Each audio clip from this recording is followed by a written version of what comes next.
4, 3, 2, 1. Broadcasting live from the Newsmax studios, this is the Steve Malzberg Show. Be a part of the action by calling toll-free 1-877-NEWSMAX. That's 1-877-639-7629. Or email Steve at malzbergshow@newsmax.com. Here is Steve Malzberg. All right, folks, welcome to the Friday edition of the Steve Malzberg Show. Listen to this. It's Friday again. How did that happen? Okay, so with the budget crisis behind us temporarily, Barack Obama, full steam ahead, baby. He has now announced that he has nominated Jay Johnson to lead the Department of Homeland Security. Well, that's nice. Who's Jay Johnson, you ask? Well, you see what really qualifies him? A couple of things. One, he was walking the streets at 9/11. He's from New York, and he was walking the streets of Manhattan apparently on 9/11, asking himself, what can I do? What could I do? Eventually, Jay Johnson went on to work with the president's 2008 campaign and became a big Democratic donor.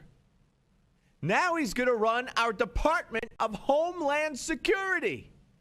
Now, that's not to say he hasn't served in government. They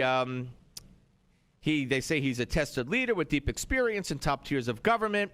White House touted his experience as a general counsel at the Defense Department during the wars in Iraq and Afghanistan. They called him one of the most highly qualified and respected national security leaders in the nation. He served during Obama's first term. Hasn't been doing much since.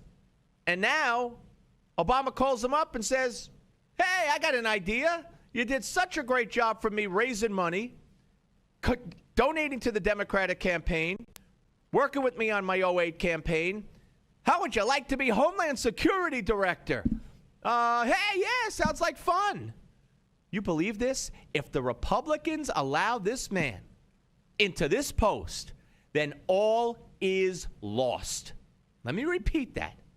And I don't know how long this is going to take, but if this man is the most qualified man in the nation to be Homeland Security Director, then we're done. We are done. My son used to have a French teacher named Madame Dunn, and I always used to say to him, are you Madame Dunn with your homework? Anyway, we will be Madame Dunn if this happens. Now, Senator Jeff Sessions, Republican from Alabama, said it would appear that the president plans to nominate a loyalist and a fundraiser to this post. He said it's deeply concerning. This huge department must have a proven manager with strong, relevant law enforcement experience, recognized independence and integrity, who can restore this department to full capability. Federal campaign finance records show that over the past decade, Johnson has contributed more than $100,000 to Democratic candidates and groups. During the '08 campaign, he donated more than $33,000 to Obama. Obama's campaign website listed Johnson as a member of the then candidate's National Finance Committee and an advisor to Obama's foreign policy team during the '08 election. He was also a supporter of Hillary, gave her $2,300. He's also donated to Schumer, Durbin, Clyburn, among others. Now, here's another problem, ladies and gentlemen. Here's another problem. I want you to listen. I want you to listen to what this man said, okay? This is going to be cut 18. This is what Jay Johnson said not too long ago about our war on terror. This is 1 minute and 3 seconds, but it's important that you hear it and listen to it good. Here it is. I do believe that on the present course, there will come a tipping point at which so many of the leaders and operatives of al-Qaeda and its affiliates have been killed or captured, and the group is no longer able to attempt or launch a strategic attack against the United States, such that al-Qaeda as we know it, the organization that our Congress authorized the military to pursue in 2001, has been effectively destroyed. At that point, we must be able to say to ourselves that our efforts should no longer be considered a, quote, armed conflict against al-Qaeda and its associated forces. Rather, a counterterrorism effort against individuals who are the scattered remnants of al-Qaeda or are parts of groups unaffiliated with al-Qaeda, for which the law enforcement and intelligence resources of our government are principally responsible. Okay. So once we, again, this focus on al-Qaeda is insane. What about al-Shabaab? What about the other offshoots alluded to here by Jay Johnson? Our focus after we declare our war on al-Qaeda over because it doesn't exist in the same manner that it did in 2001 when our government authorized us to fight al-Qaeda. If we, quote unquote, change its structure, its foundation, its look, its modus operandi to a point where it no longer exists in that same form, then we must declare the war over against al-Qaeda and just seek out individuals affiliated with other groups and offshoots. How about going after the other groups in general? What do you mean individuals? I'm telling you, folks, look, this is a disaster waiting to happen. We are going to have unprecedented problems in this country. Our electric grid is not secure. We're vulnerable to cyber attack. And this government and this president knows it. They know it darn well. And maybe it doesn't even matter who the heck is going to be the national security director or the Homeland Security director. But a man who contributed $33,000 to Obama and helped him run his campaign, that's who winds up as Homeland Security Director when you have qualified people out there who have spent their life in law enforcement and counterterrorism? Because this guy was a lawyer in the Defense Department during the Iraq War. What did he do? So what? Not to diminish what he did, but what did he do that makes him qualified for this position? If Republicans capitulate and cave on this, then there will be no more. Well, it's the Senate. That's the problem. It's the Senate. So when you have McConnell as our leader in the Senate, or as the Republican leader in the Senate, when he says today or yesterday, no more, there'll be no more shutdowns. We learned our lesson. Instead of saying what I've been telling them to say, that we surrendered because of Obama, because we wouldn't put the nation through what Obama was going to put the nation through. Oh, no, here, we surrender. Oh, we learned our lesson. That's leadership? And that's who's supposed to stand in the way now of nominating this guy and approving this guy? Don't hold your breath. We're in big trouble. We'll come back. We'll talk about this and the Obamacare fiasco, the sign-up fiasco with former Congressman Pete Hoekstra right here on the Steve Malzberg Show, Newsmax TV and radio. The Steve Malzberg Show. Hi, this is Dick Morris. Obamacare is taking full effect this year with over 15,000 pages of regulations. You need to know how this law affects you. That's why you should get your copy of Obamacare's Survival Guide. It's easy to read and the best guide to the new law. Even if you're currently insured or a senior on Medicare or a business owner, a medical professional, or really any citizen, you need the Obamacare Survival Guide. In it, you'll find about hidden taxes, fees, and fines, including a 40% tax on some health plans. I warned you about Obamacare. It's rationing, Medicare cuts, and will trigger doctor shortages. Now the Obamacare Survival Guide gives you the simple steps to protect your family. Get the Obamacare Survival Guide at bookstores everywhere. It's already an Amazon bestseller. Or get our special $4.95 offer and save $15 today. Go to Obamacare311.com. Obamacare311.com. That's Obamacare311.com. In 2013, half of your friends, family, and neighbors may lose their jobs, all while you are robbed of 90% of your life savings, investments, and home's value.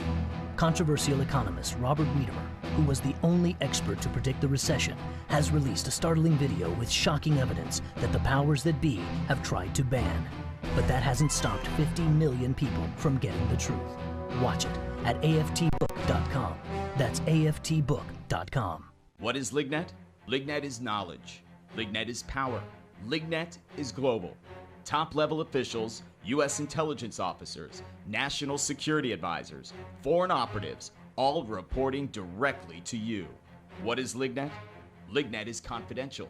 Lignet is sensitive. Lignet is security. What is Lignet? They're the ones taking the world's pulse. If you're not in the know, you're not on Lignet.com. You've been briefed. I used to sleep like a baby. Now I have to get up in the middle of the night just to go to the bathroom. And not just once. Men, if you suffer from frequent urination, the inability to empty your bladder, a hesitant urine stream, or leaking due to an aging prostate, listen to this. Renowned physician Dr. David Brownstein believes this does not need to be an inevitable part of aging. After extensive research, Dr. Brownstein has recently developed Prostate Revive, the dietary supplement specifically formulated to help improve and sustain normal prostate function. And now you can receive a 30-day supply of Prostate Revive. Just cover a $4.95 shipping fee. For complete details, visit prostaterevive.com/offer. Act now, and you'll also be given instant access to our downloadable special report, A Doctor's Guide to a Healthy Prostate. Learn how you can try Prostate Revive for 30 days at prostaterevive.com/offer. Hurry, limited time offer. That's prostaterevive.com/offer. 150 million people suffer from headaches. All you want is for the pounding in your head to stop. Migralex stops the pounding. Migralex was developed by a neurologist and founder of the New York Headache Center. I'm neurologist Dr. Alex Malzberg. After studying and researching the human brain for 25 years, I've developed Migralex, which eliminates pounding headaches. It works for my patients, and I'm so convinced it will work for you, which eliminates pounding headaches. It works for my patients, and I'm so convinced it will work for you, or preservatives. Migralex works unbelievably fast, and it's gentle on my stomach. Find out how to get your free bottle of Migralex. Call 800-532-2967. Plus, if you're one of the first 100 callers, you'll also receive the Migralex Quick Tips to Headache Relief absolutely free. That's 800-532-2967. Or go to migralexrelief.com. MIGRALEX relief.com. Or call 800-532-2967.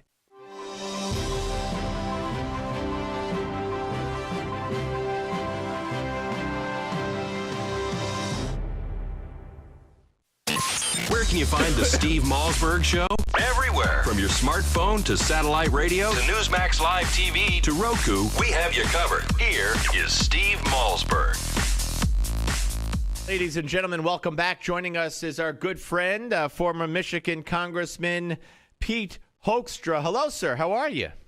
Hey, Steve, I am I'm doing fine. Thank you. Well, it's, good. I'm glad you are. I got some questions for you before we get to health care. Of course, today, ex-Speaker of the House Tom Foley, who served in Congress for 30 years, passed away at the age of 84, complications from a stroke. Of course, he was a Democrat. He was a Speaker from, I believe, 1990 through to the beginning of 1995. And so that means, I believe, you served under his speakership, correct? I did. I served with Speaker Foley for 2 years, my first term. Yeah, I guess you were there from 92 to 2011. What were your impressions? Because, see, I don't know the man. I'm not here to badmouth the man. I'm just interested to see if the media, naturally the legacy of Gingrich, hopefully 100 years from now, when they read his obituary will be, and the government shutdown. And, of course, Boehner, his legacy in 100 years will be when they read his obituary, the government shutdown. And, of course, Speaker Foley shut down the government along with, I might add, George Mitchell, the majority leader of the Senate. And it was George H.W. Bush. This was in 1990. It lasted 3 days, and it was over Bush's refusal to sign a CR into law unless it was paired with a deficit reduction plan. So the two Democratic leaders in the House and Senate shut the government. My point being that, probably no one will mention this in his obituary because he was a Democrat. That's right. Speaker Foley, back in those days, speakers of the other party did not communicate with freshmen of the other party. Right. So you didn't have much interaction with him. I had very, very little interaction. He probably never even recognized me as a member of Congress. Doesn't mean that he wasn't a gentleman, right. and those types of things. I mean, he was the old style, the old style politician, and I'm sure he was a gracious man. The person that I would know that would be the closest to a kind of Speaker Foley type would be current Congressman John Dingell, who has served in the House for 56 years, 58 years. John is a very gracious man. He and I totally disagree on politics, on policy, but a very gracious man and a distinguished member of Congress. And I mean that sincerely, not as what you typically hear on the House floor, when they say, my friend from Georgia, and it's kind of like, what do you mean your friend? Yeah. You guys don't like each other at all. But John Dingell, Speaker Foley, they're the old style politicians. They are gentlemen. And interesting, he never served a single day in the minority, and he was ousted by George Nethercutt by 4,000 votes, and that's how his House career ended. So very, very interesting. Okay, let's move on to this Obamacare disaster. The rollout, first of all, I want to ask you about how leadership you believe has handled the aftermath of this capitulation. Again, I just don't understand why yesterday McConnell said, we'll never shut down the government again. We've learned our lesson. And Boehner said, we fought the good fight and we lost. Again, why don't they turn it around and put it on Obama and say, we caved, but we caved because we weren't willing to put the nation through chaos, literally, the way Obama was over something very minute and very small, like the medical device tax or just ending subsidies for congressional staffers, where this president was willing to do that. We wouldn't let it happen to the American people. Is that so difficult? Is that so ingenious? Is that so complicated? Instead of, we'll never do this again. We learned our lesson. I don't get it, Congressman. No, I don't either. I mean, I watched Senator Manchin on TV the other morning, the day that government opened. It was a very positive message talking about, hey, we need to get together and and get some things done. And it was a very, very positive message. And it's kind of like, oh, okay, he's a Democrat. I then heard one of my former colleagues in the House get on immediately afterwards, and this is a terrible thing, and that's Republicans caved, we capitulated, we should never do this again. And it's kind of like, you know what? I'd rather listen to Manchin, the Democrat, talk than my Republicans. And this is the opportunity for McConnell, for all Boehner and the Republicans to come out and say, we didn't win on this, and we're really, really disappointed because we think that this is bad for the American economy. We think it's bad for the American people. It's bad for America.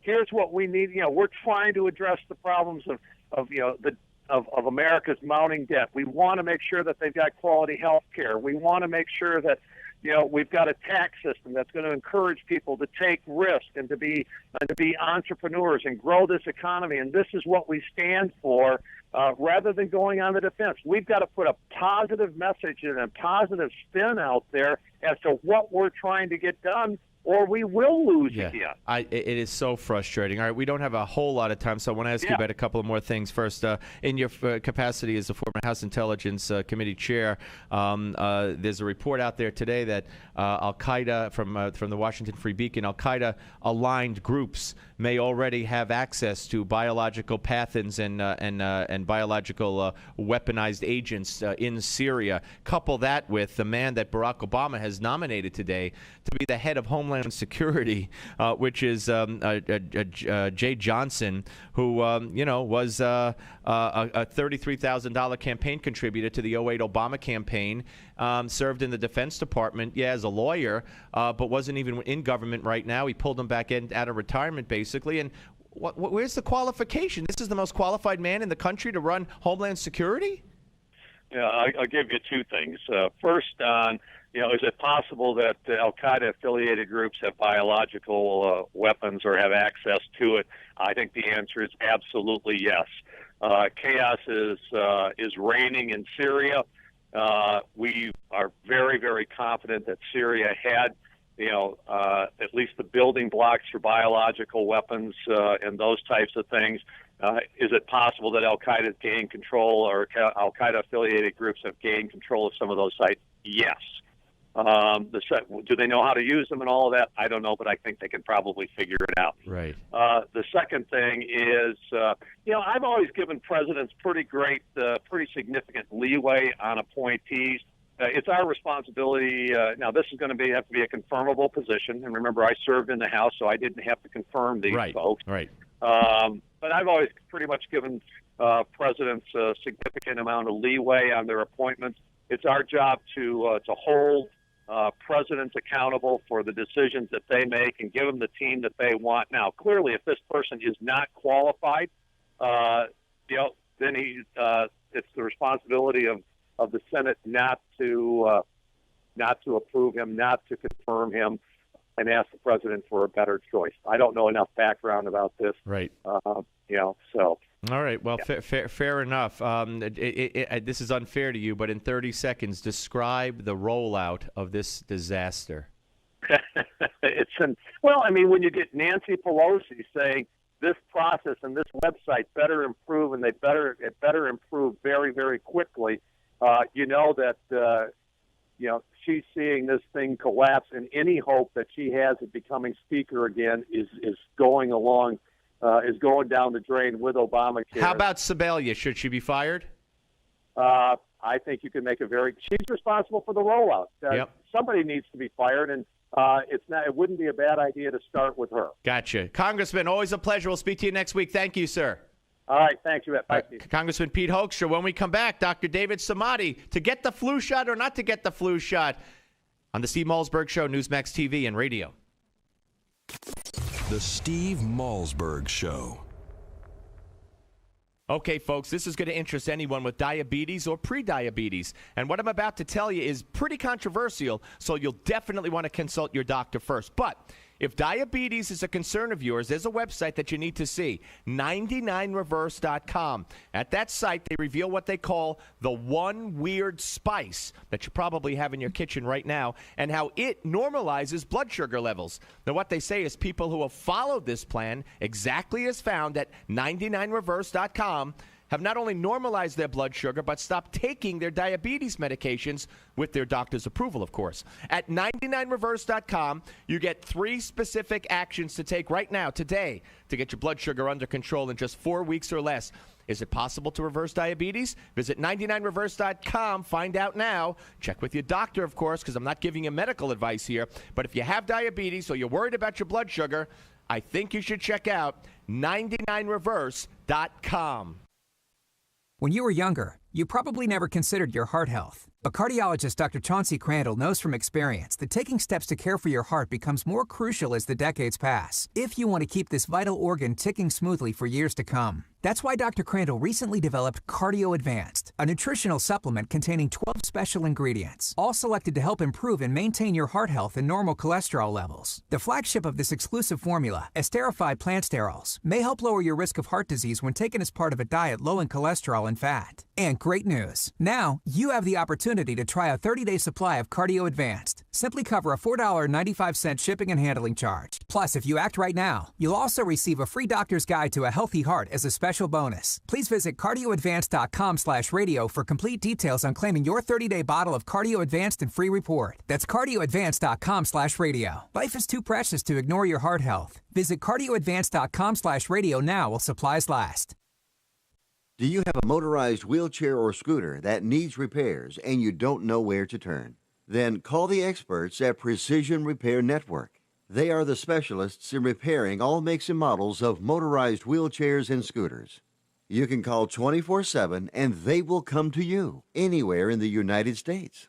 They'll give you a loaner to use until they return yours in perfect condition. And your repairs may be covered by your Medicare or your private insurance, so there is little or no out-of-pocket cost to you. If your wheelchair or scooter needs repairs, call this special hotline now and learn how you can get door-to-door service on your repairs at little or no cost to you. Precision Repair Network. They'll get you moving again. Operators are ready to take your call right now. 800-978-4813. 800-978-4813. 800-978-4813. That's 800-978-4813. Constipation, gas, bloating. Most people suffer through. But now there's a simple solution for occasional digestive problems called Bactipro. Developed by holistic medical doctor David Brownstein, Bactipro is the fiber probiotic formula that supports healthy digestive and immune health. And it comes in the form of an easy-to-eat, tasty wafer. Bactipro contains 6 powerful strains of beneficial probiotic bacteria, dietary fiber, and bacteria-nourishing prebiotics, plus powerful antioxidants. Now you can receive a 30-day supply of Bactipro. Just cover a $4.95 shipping fee. Visit Bactipro.com/special. Act now, and you'll also be given instant access to our downloadable special report, A Doctor's Guide to Probiotics and Your Health. Improve your digestive health now. Learn how you can receive your 30-day supply at Bactipro.com/special. That's BACTIPRO.com/special. Bactipro.com/special.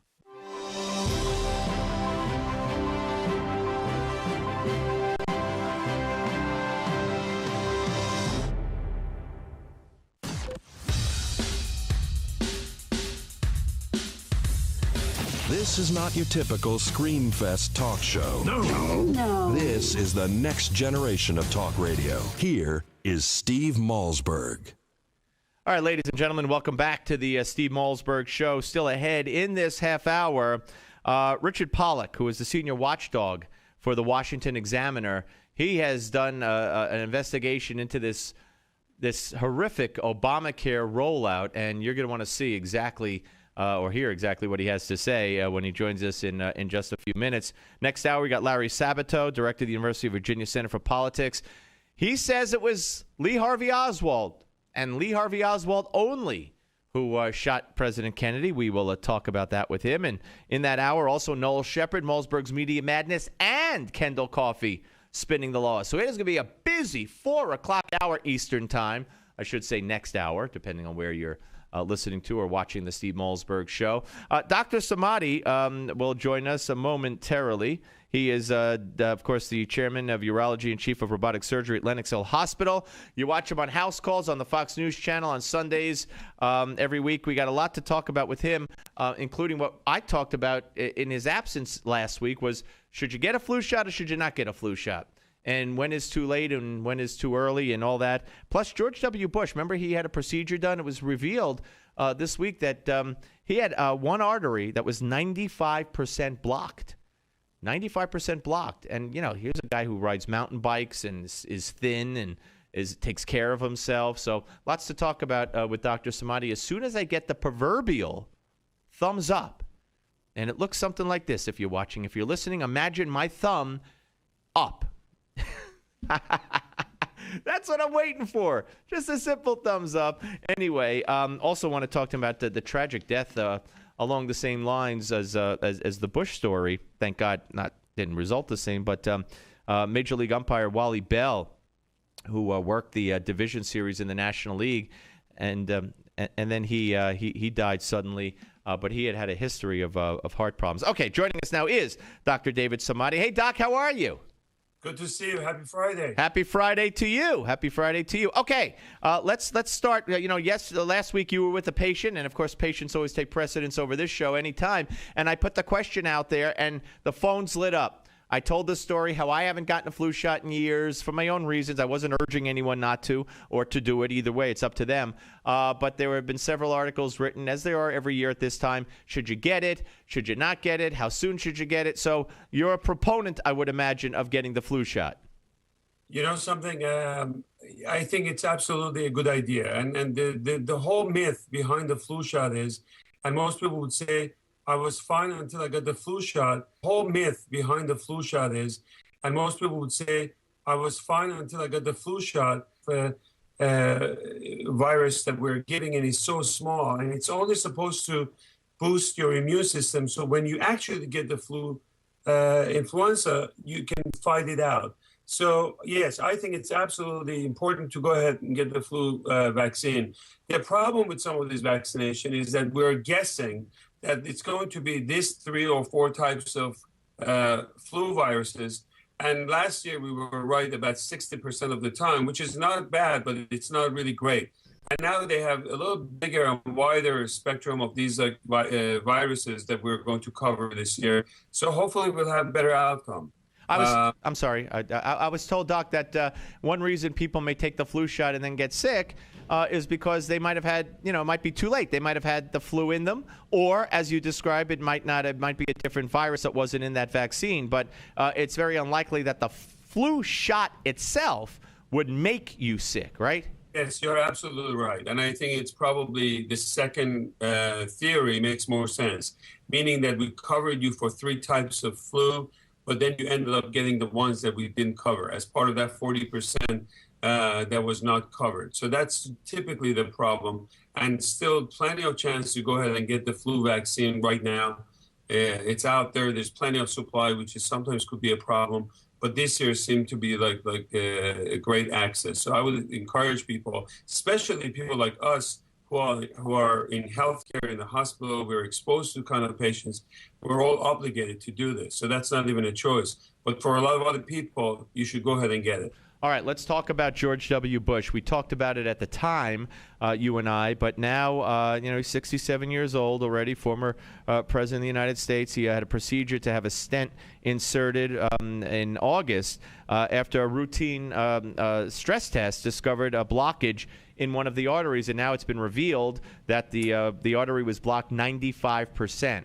Now, you could live with a 95% artery. I think there's one artery that they call the Widowmaker, which might be more severe if that's the one that's blocked. Having said that, I think what this is all about is getting checked and getting a cardio stress test. And even if you don't think you're at risk, I mean, who would look at George W. Bush and think he's at risk? He's a mountain biker. He eats right. He's thin. He's an exercise fanatic. And here, he had a 95% blocked artery.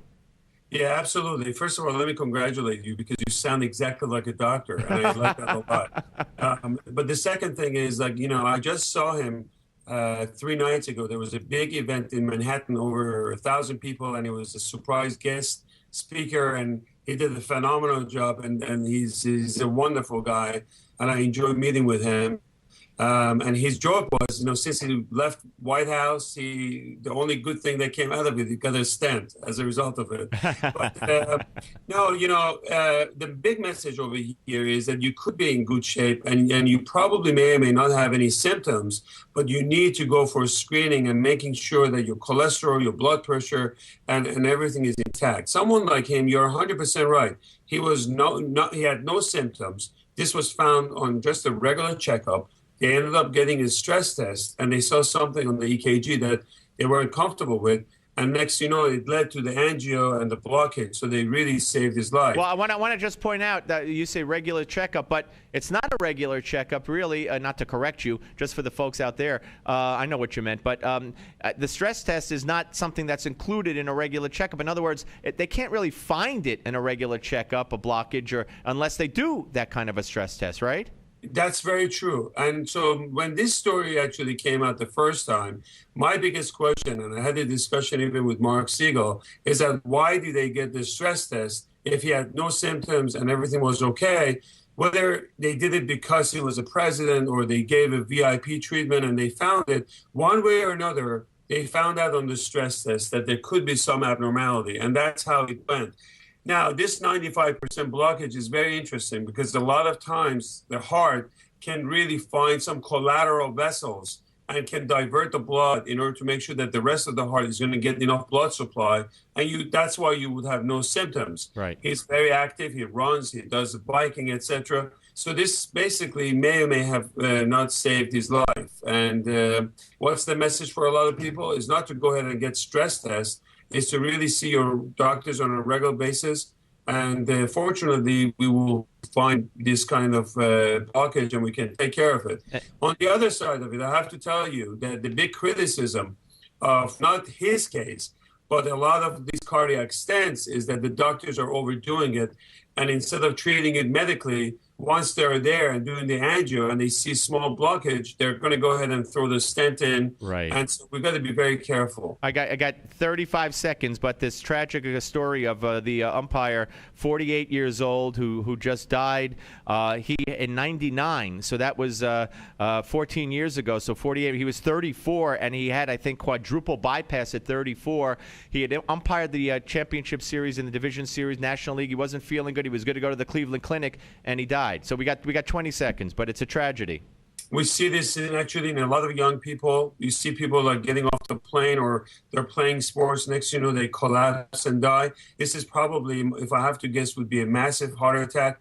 The fact that he had a history of cardiac disease, this could be another recurrent blockage that made the heart stop. It's unfortunate news. Doc, I appreciate your expertise. Dr. David Samadi, Chairman of Urology, Chief of Robotic Surgery at Lenox Hill. We'll watch you on Fox News House Calls. Thank you, sir. The Steve Malzberg Show.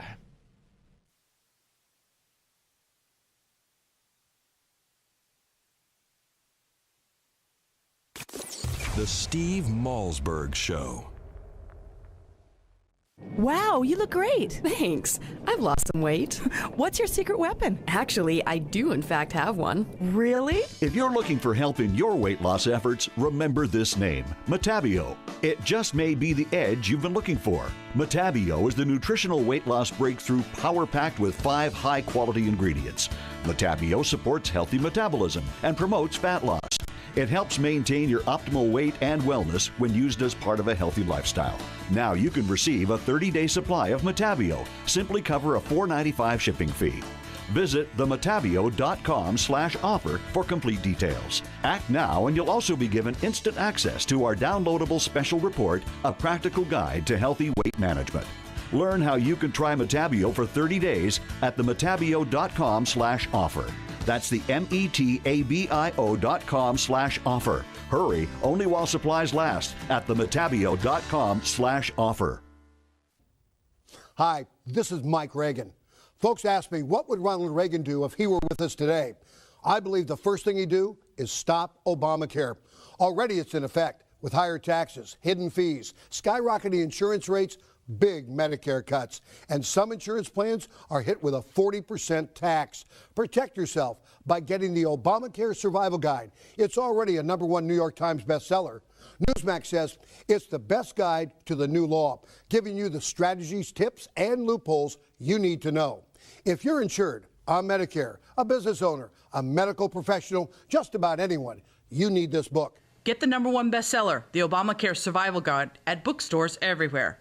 Or get our special $4.95 offer and save $15 off the cover price by going now to Obamacare311.com. Obamacare311.com. That's Obamacare311.com. Attention seniors and baby boomers. A new website has been created just for you. SocialSecurity311.com. At SocialSecurity311.com, we reveal a weird trick that could help you add $152,000 to your Social Security payouts. For example, did you know how you file for Social Security can dramatically change the amount of money you collect? One simple step could add up to $1,000 to your monthly payouts. And other loopholes we found reveal 33 ways for big savings on your health care. At SocialSecurity311.com, you will also discover how you could save up to 50% on your groceries, along with 49 other ways to save as much as $50,000 starting today. Newsmax says this website is a critical resource for anyone over the age of 50. So go to SocialSecurity311.com now to find out how you could add extra money to your Social Security checks. That's SocialSecurity311.com. SocialSecurity311.com. Have you hit a brick wall with your weight loss? Does your weight management plan need an extra edge for success? If so, listen up. Metabio is the revolutionary weight loss breakthrough designed to help you reach your goal weight as part of your diet and exercise program. Metabio is the premium nutritional supplement power-packed with 5 high-quality ingredients. When used as part of a healthy lifestyle, each component is formulated to help you reach your goals and maintain your optimal weight and wellness. It supports healthy metabolism and promotes fat loss. Now, learn how you can try a 30-day supply of Metabio. Just cover a $4.95 shipping fee. Visit themetabio.com/special. Act now and also receive instant access to our downloadable special report, a practical guide to healthy weight management. Try it now at themetabio.com/special. That's the metabio.com/special. While supplies last. themetabio.com/special. Attention hip implant patients. Are you in constant pain? Have you received a letter from your doctor about your implant? Have you had or need a revision surgery? Do you have high levels of metal, chromium, or cobalt in your blood? Over 90,000 hip implant devices have been recalled due to defects and failures resulting in revision or replacement surgery. If you have a recalled hip implant, you may be entitled to substantial financial compensation. Call 800-460-0920 to see if your implant is affected by the recalls. If you or a loved one has a defective or recalled hip implant, you may be entitled to substantial financial compensation. Call 800-460-0920. That's 800-460-0920. Protect your legal rights today. Call 800-460-0920. This is an advertisement, not valid in all states. Paid non-attorney spokesperson. iLawsuit.com is an advertising group that represents lawyers advertising their services and is a free matching service for consumers. It is not a law firm or lawyer referral service.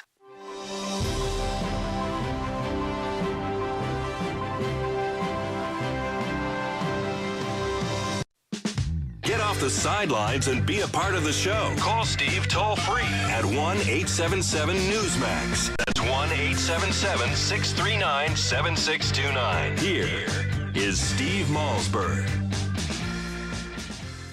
And welcome back to the Steve Malzberg Show. And ladies and gentlemen, of course, the disaster that is the Obamacare rollout continues. We just played you something the other day from various, I guess, MSNBC, CNN, all these women on those networks trying to sign up for Obamacare, log on, can't do it. Then came word yesterday that passwords had been erased. I mean, it is a mess. It is amateur hour. But here to describe it better and in detail is a man who's been doing an investigation for the Washington Examiner, Richard Pollack, who just wrote a piece, Troubled Obamacare website wasn't tested until a week before the launch. Hey, Richard, how are you, sir? Just fine. All right. So tell us how this all came about, this disaster of a launch.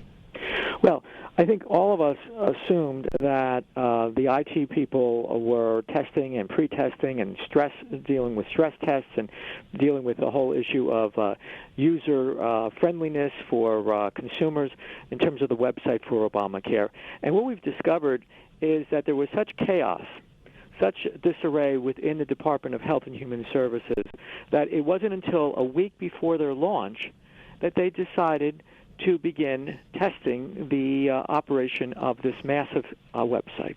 How is that possible? I mean, I just spoke to someone yesterday who works at a major bank in the IT, high up in IT, and before they do anything new on their existing websites, they test it for 4 to 6 months. Well, it appears as if there were a couple of things happening. First of all, there was a very, very short time frame to put all of this together. Well, how do you say? Let me interrupt you. What do you mean by that? I mean, we knew about it for 3 years, no? Well, apparently, according to different sources at the Department of Health and Human Services and at CMS, a division that actually runs it, it wasn't until this last spring, that the actual codes were for the first time delivered to all the contractors that were paid handsomely in order to go and put this up. So these guys were working blind, and in fact... Let me stop you again. Whose responsibility was it to deliver the codes, or who does deliver the codes? Was that HHS?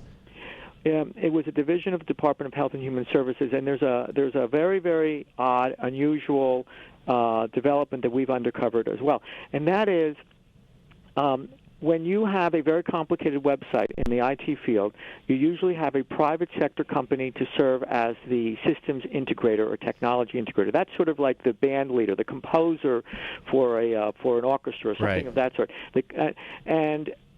Usually it's your lead private sector company. As it turns out, for reasons that we don't quite understand but we can speculate, the Department of Health and Human Services decided to be its own system integrator, something that HHS is not known for. So they were the ones who could control the speed with which requirements and specifications were issued, when codes were issued, etc. And they held back, we believe, for a number of reasons. One, we know that they held back because they didn't want to release a lot of information prior to the election in 2012.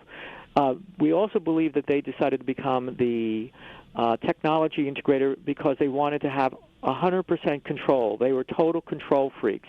And we also are led to believe that this was something that was of great personal importance not only to the Secretary of HHS, but we also know that the White House was very interested. So political control over this entire thing trumped a lot of, in my belief at this point, the technical requirements in order to have an effective website for health insurance. We're talking to Richard Pollack of the Washington Examiner here on the Steve Malzberg Show. All right, where are we now? What is the estimated time of fixing this to the point where it's accessible? People can, with ease get on, like they could get on any other major website, in the world. What are the people saying that you've been talking to? They say it's between weeks or months, and this is a very serious problem because December 15th is a deadline in which to enroll or sign up for Obamacare. So they may be able to begin operating it in a few weeks or perhaps close to the December 15th date, and we can only just imagine at that point what the traffic might look like as well. I mean, and it's very interesting because HHS has indicated that they will not relax the deadlines for this. Of course not. Of course not. I mean, this is as Senator Max Barker said, a train wreck. He thought this was a train wreck. My friends, we are watching a train wreck now. I mean, how on earth? And this is going to be, by the way, coinciding with the next fight over the debt ceiling, and well, not the debt ceiling, but the government. One of them is around December 15th. I think it's the government being open. I think the debt ceiling's in February. So here again, now you're going to have Republicans saying, "Well, nobody could sign up. How you going to keep the individual mandate? How you going to find people that couldn't sign up?" Unless Obama preempts that and says, we're having glitches, as he likes to call them, and they're as to be expected. So we're gonna relax it and postpone it 6 months or a year. One of those two things have to happen because you can't find people who can't sign up. That's right. I mean, I think that they are really heading over the cliff on this one. This is going. We're going to all be able to see in living color the implosion of the signature program of the president. I was reading this morning a meeting of the pro-Obamacare exchange leadership, and they were talking about how the private insurance program was broken. Well, ladies and gentlemen, we're actually seeing what happens when there's a public insurance program, and I think broken is probably the understatement concerning this. This is really a spectacular disaster. I don't think we've ever seen anything. Perhaps the last time we've seen anything like this was when those first rockets were being shot off Cape Canaveral in the late 1950s, early 1960s. We had a couple of disasters there, but really, I don't think we've ever seen anything like this. Richard Pollack, by the way, is the senior watchdog reporter for the Washington Examiner. So as the senior watchdog reporter, given everything you know and have uncovered and what you've said about when things might turn around and when we could expect something to possibly be fixed, I mean, there have been calls for Kathleen Sebelius to go. Would you say that's a fair request? I think that there are going to be a lot of calls for a lot of resignations across the board. I mean, this is we are all looking at the individuals who made up the leadership of this program at the Centers for Medicare and Medicaid Services, CMS, part of HHS. And I think that there will probably be calls for a good number of people to resign. We can just expect to see a whole range of House and Senate investigations, public hearings. I suspect that there may also be some other reviews by the General Accountability Office and others.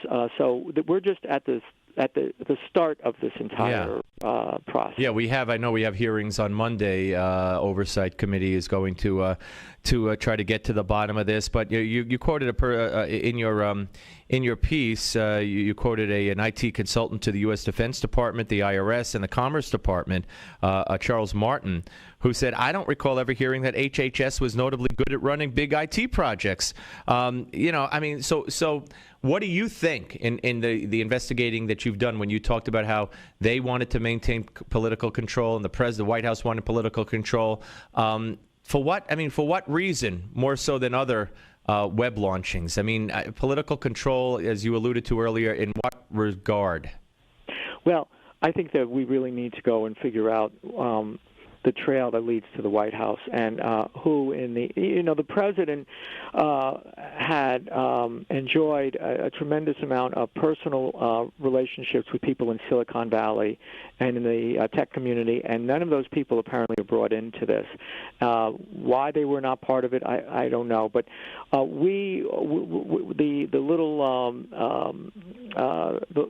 little breadcrumbs that are leading to the White House, we're going to have to pick them up. We're going to have to figure out exactly what their motives were. But this administration really wanted to protect Obamacare from any kind of intrusiveness by outsiders, and certainly I think they thought that this would be the best way for them to launch this, and obviously I think that there were a lot of miscalculations in it. All right, Richard, great reporting, great work. Thanks for sharing it with us. Appreciate it. All right, thank you, Steve. Take care. Richard Pollack, ladies and gentlemen, senior watchdog reporter for the Washington Examiner, here on the Steve Malzberg Show. A disaster.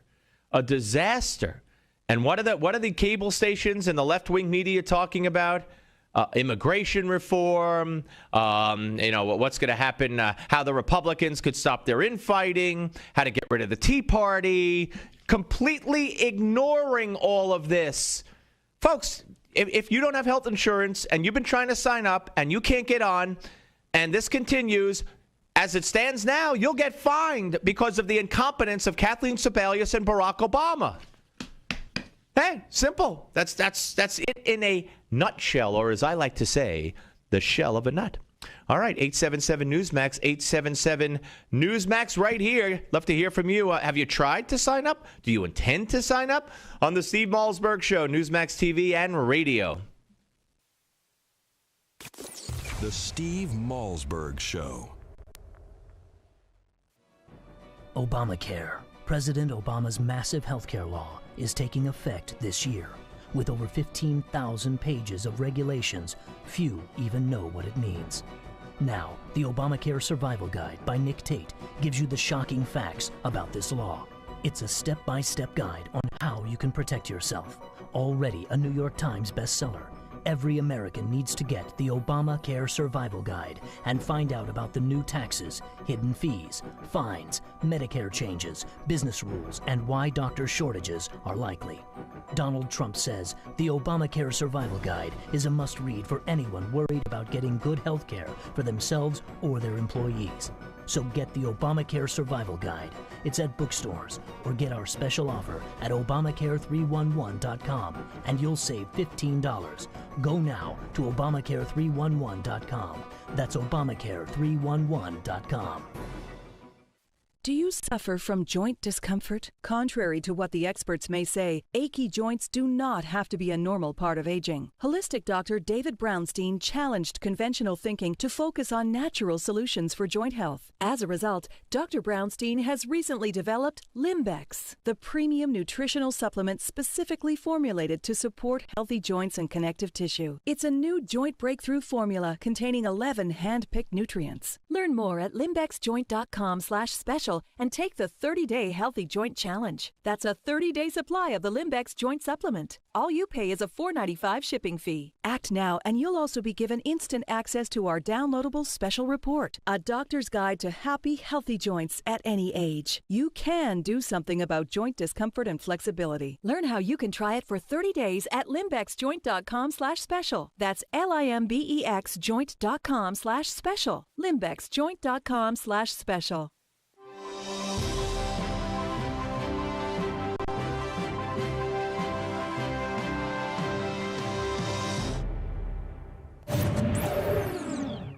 and welcome to your Newsmax Now update. I'm John Bachman. Most members of Congress are heading home this weekend to face their constituents.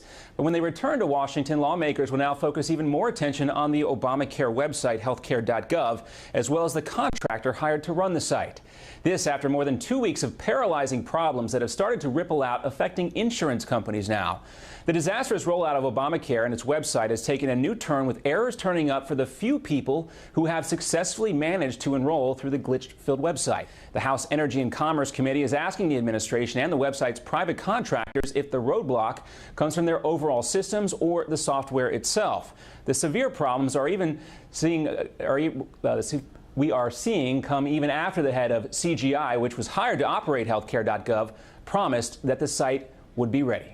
CGI Federal is confident in its ability to deliver successfully on its contract. Now, that was just last month. The company CGI won a $94 million contract to be the prime architect of healthcare.gov, but costs have skyrocketed, with some estimates now as high as $630 million. And a Chinese rating agency has cut the U.S. credit rating for sovereign debt, saying that a deal struck by Congress to raise the government's borrowing ceiling failed to solve the root of the country's debt problem. Daigong Global Credit Rating, which is China's largest agency of its kind, says the temporary plan just passed by Congress does not diffuse the fundamental issues of the U.S. fiscal deficit or improve repayment ability in the long term, adding that it could also trigger defaults at any time in the future. Democratic Senator Dick Durbin of Illinois blamed Republicans for the downgrade yesterday after arriving in his home state. This is not the way to run a great nation. Shutting down our government, diminishing our role in the world, reducing our credit rating, that hurts ordinary Americans and working families. Meanwhile, President Obama has made his pick to be the next head of the Department of Homeland Security. The president will announce Jay Johnson's nomination at the White House today. Johnson was the Pentagon's top lawyer there. He oversaw the wars in Iraq and Afghanistan. He was also an advocate for the expanded use of drone strikes in the war on terror. And Florida police are looking for 2 convicted murderers who were released from prison because of forged court documents. Joseph Jenkins and Charles Walker simply walked out of the Franklin County prison 11 days apart. Each had obtained false documents featuring official-looking signatures and seals. Both men were sentenced to life for murder and remain on the loose. Authorities are now checking other records to see if more prisoners were able to escape by those same tactics. And coming up next on your Newsmax Now update, we'll have an exclusive interview with Taya Kyle, the widow of former Navy SEAL and American sniper Chris Kyle. How she's focused on carrying on her late husband's legacy to benefit all veterans. Plus, the Washington Redskins, the focus of a lot of controversy right now, but their name and logo, is it as offensive as the Nazi swastika and Confederate stars and bars? Next. Here's today's silver shortage update from Lear Capital. Reports keep coming, the shortage is growing. Twice already this year, the U.S. Mint has run out. Last time this happened, the silver price jumped 40%. It's time to take advantage with this special offer from Lear Capital. For a limited time, buy 20 new silver polar bear coins and get one free. The only 1.5 ounce coin on the market. It's minted with the finest silver, carries a government guarantee, and is eligible for IRAs. The silver polar bear is available exclusively from Lear Capital. But don't wait. Silver supplies are shrinking and availability is not guaranteed. This offer is limited to a minimum purchase of $5,000. Call right now. 800-634-0482. 800-634-0482. Call Lear Capital now. 800-634-0482. In 2013, half of your friends, family, and neighbors may lose their jobs, all while you are robbed of 90% of your life savings, investments, and home's value. Controversial economist Robert Wiedemer, who was the only expert to predict the recession, has released a startling video with shocking evidence that the powers that be have tried to ban. But that hasn't stopped 50 million people from getting the truth. Watch it at aftbook.com. That's aftbook.com. What is Lignet? Lignet is knowledge. Lignet is power. Lignet is global. Top-level officials, U.S. intelligence officers, national security advisors, foreign operatives, all reporting directly to you. What is Lignet? Lignet is confidential. Lignet is sensitive. Lignet is security. What is Lignet? They're the ones taking the world's pulse. If you're not in the know, you're not on Lignet.com. You've been briefed. And welcome back. A political cartoon that compares the Washington Redskins logo to other symbols of hate is facing some backlash of its own. The New York Post recently published this depiction of the logo alongside the Confederate battle flag and the Nazi swastika. And while the Redskins logo might be offensive to American Indians, alongside the Confederate battle flag and the Nazi swastika.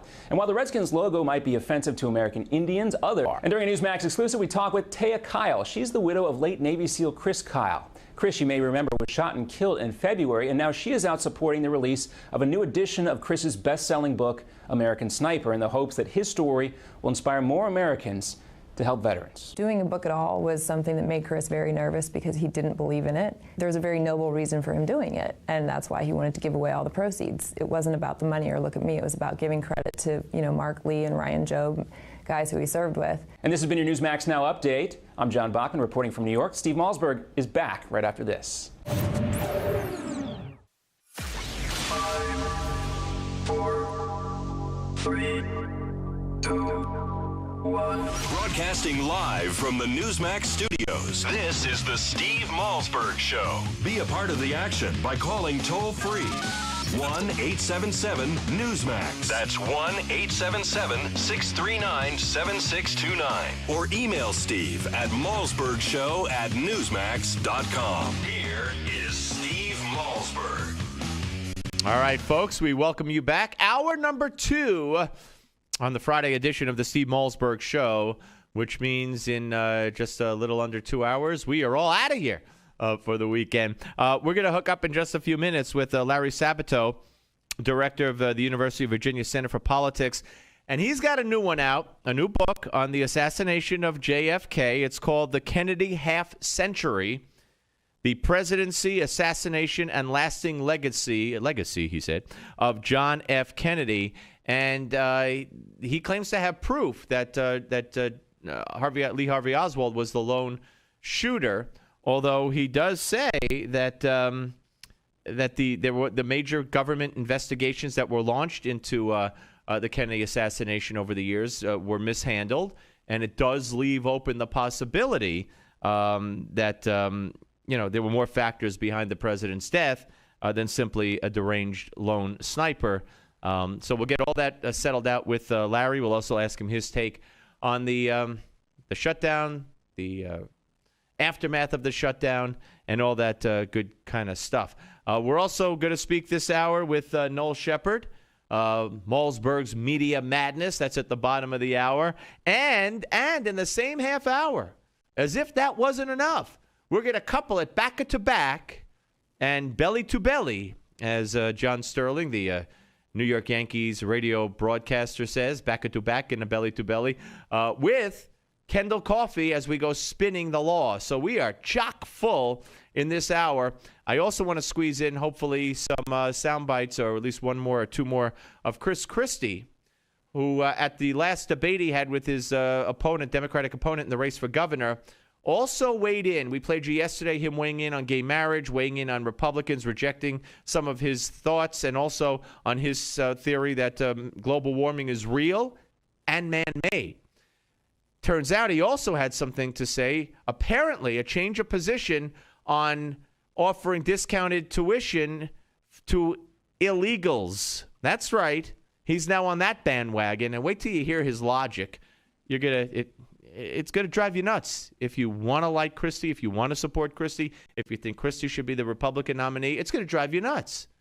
Because here's another issue where he's out of touch with conservative thought process. And what his reasoning for supporting this now is going to really shock residents of New Jersey, of which I am one.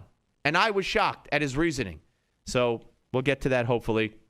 We're about to hook up with the aforementioned Larry Sabato. It'll be his first appearance. No, I think we had him once before on this show, but I've talked to him many times over the years. Director of the University of Virginia Center for Politics and author of the new one, as I said, The Kennedy Half Century, The Presidency, Assassination, and Lasting Legacy of John F. Kennedy. Hey, Larry, how are you? Hey, I'm doing great. Thanks so much for giving some attention to the Kennedy half century. Yeah, well, yeah, it only happens once. Only once will it be a half century. That's right. And I don't think, I don't think I'll be here for the century. So we might as well. I won't be. That's for sure. We might as well do it now. All right. So, and I'm gonna ask you at the end of the interview about the shutdown and the aftermath and all that. But I do want to concentrate on this for a second here, and that is you, unlike some other books that are out now, your book claims that, and you claim as its author, that you have proof that Lee Harvey Oswald was the lone shooter, correct? Well, I have proof that the investigation conducted by the House Select Committee on Assassinations in the 1970s that concluded that President Kennedy was probably killed by a conspiracy was simply wrong. Their evidence turns out to have been completely misconstrued, and I've proven it. This isn't a theory. We use the scientific method. We have brought together the best audio experts in the world, and we have clearly disproven it, as anyone will see that reads the book.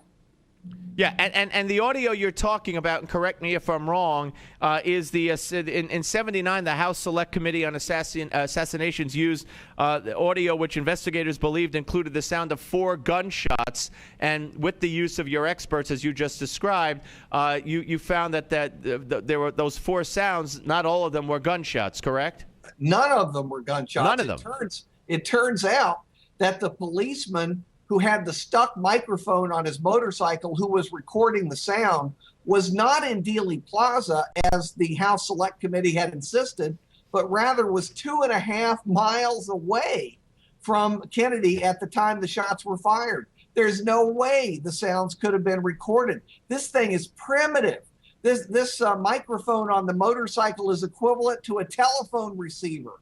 So you say that if anyone else did participate beyond the picket fence on the grassy knoll, so you say that if anyone else did participate beyond the picket fence on the grassy knoll. That's right, because there's simply no evidence of that additional shot that would have been necessary to create a conspiracy. All we see are the results of 3 bullets, and they're all coming from the same direction, the 6th floor of the Texas School Book Depository. And the overwhelming evidence is Lee Harvey Oswald was there firing the gun. Now, there are 1,000 conspiracy books. Take your pick. You've got everything but a UFO. Well, that's an interesting one. Maybe now you just gave somebody out there an idea. But Larry, you don't rule out the possibility, notwithstanding everything you just said, you don't rule out the possibility that Oswald was encouraged by other parties, the Cuban government, the CIA, the organized crime. You still leave the door open for why Oswald did what he did, correct? That is absolutely correct. And here's why, Steve. What's really important to remember is the Warren Commission also was a flawed commission. It also did a bad job. It was a rush job. It was on a political schedule set by President Johnson. Its conclusion that Oswald acted alone was preset by President Johnson and J. Edgar Hoover and a whole lot of other people in senior positions. So you see, the Warren Commission failed to go down the trails while the trails were hot. And as a result, we will never be able to say with 100% certainty that Lee Harvey Oswald acted completely alone. And do you believe that was purposeful, that LBJ and the FBI wanted it that way? And if so, why do you believe so? Well, I certainly believe it was true for Johnson and the FBI and the CIA, and here they had different motives. Despite all the books you're going to read this fall about how LBJ did it, look, LBJ was really a very difficult, disreputable individual in lots of ways. But no, he did not kill his predecessor. All right, let me just get that on the table. But what he wanted was his own presidency. He wanted this investigation out of the way so he could come into his own in time for his election in November 1964. He barely got his wish. The Warren Commission was released. The report was released in September 1964. As far as Hoover and the FBI and also the CIA, they had plenty to hide. Both the FBI and the CIA had been monitoring Lee Harvey Oswald closely, despite what they had said. and they missed entirely his potential to be an assassin.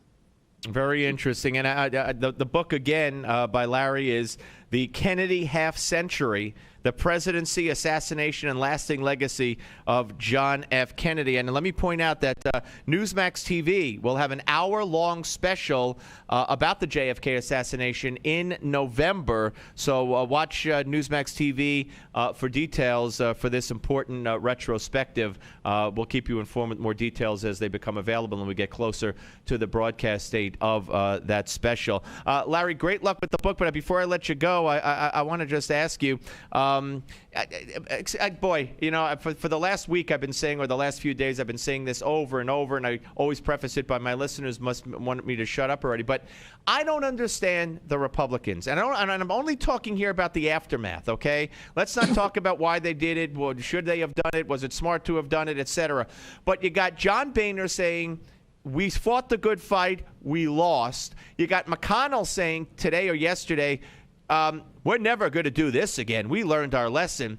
How about this? And I respect your political insight and opinion as much as anybody in the world. So tell me if I'm nuts or if I have a point.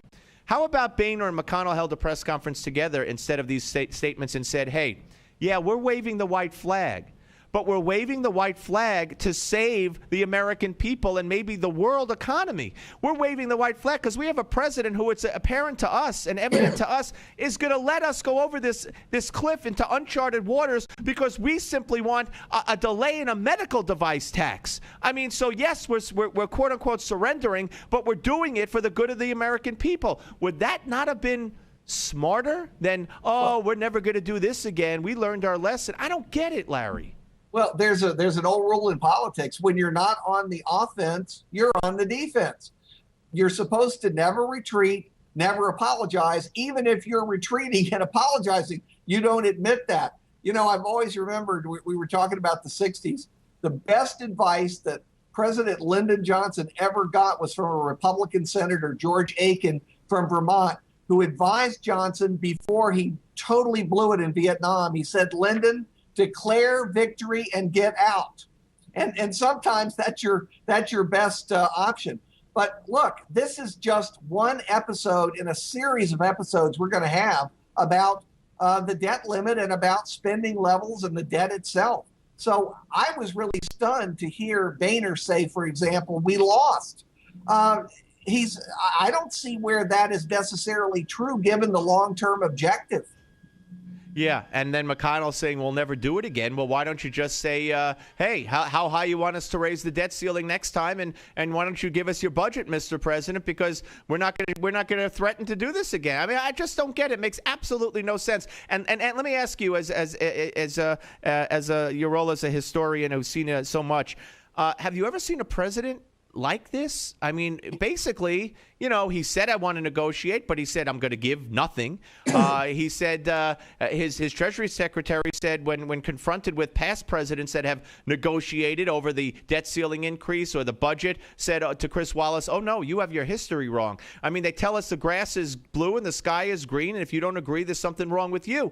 Is this president different than past presidents? Well, remember, he had very little experience in government at the federal level before he became president. Just a few years in the Senate, most of them eaten up by campaigning. So I think that's played a role. And you pointed out one of the places where he was clearly wrong. There's been plenty of negotiation about debt limits and budgets. Certainly since I've been around, that's the way the place works. It's all about negotiation. Yeah, and you have to have two to tango.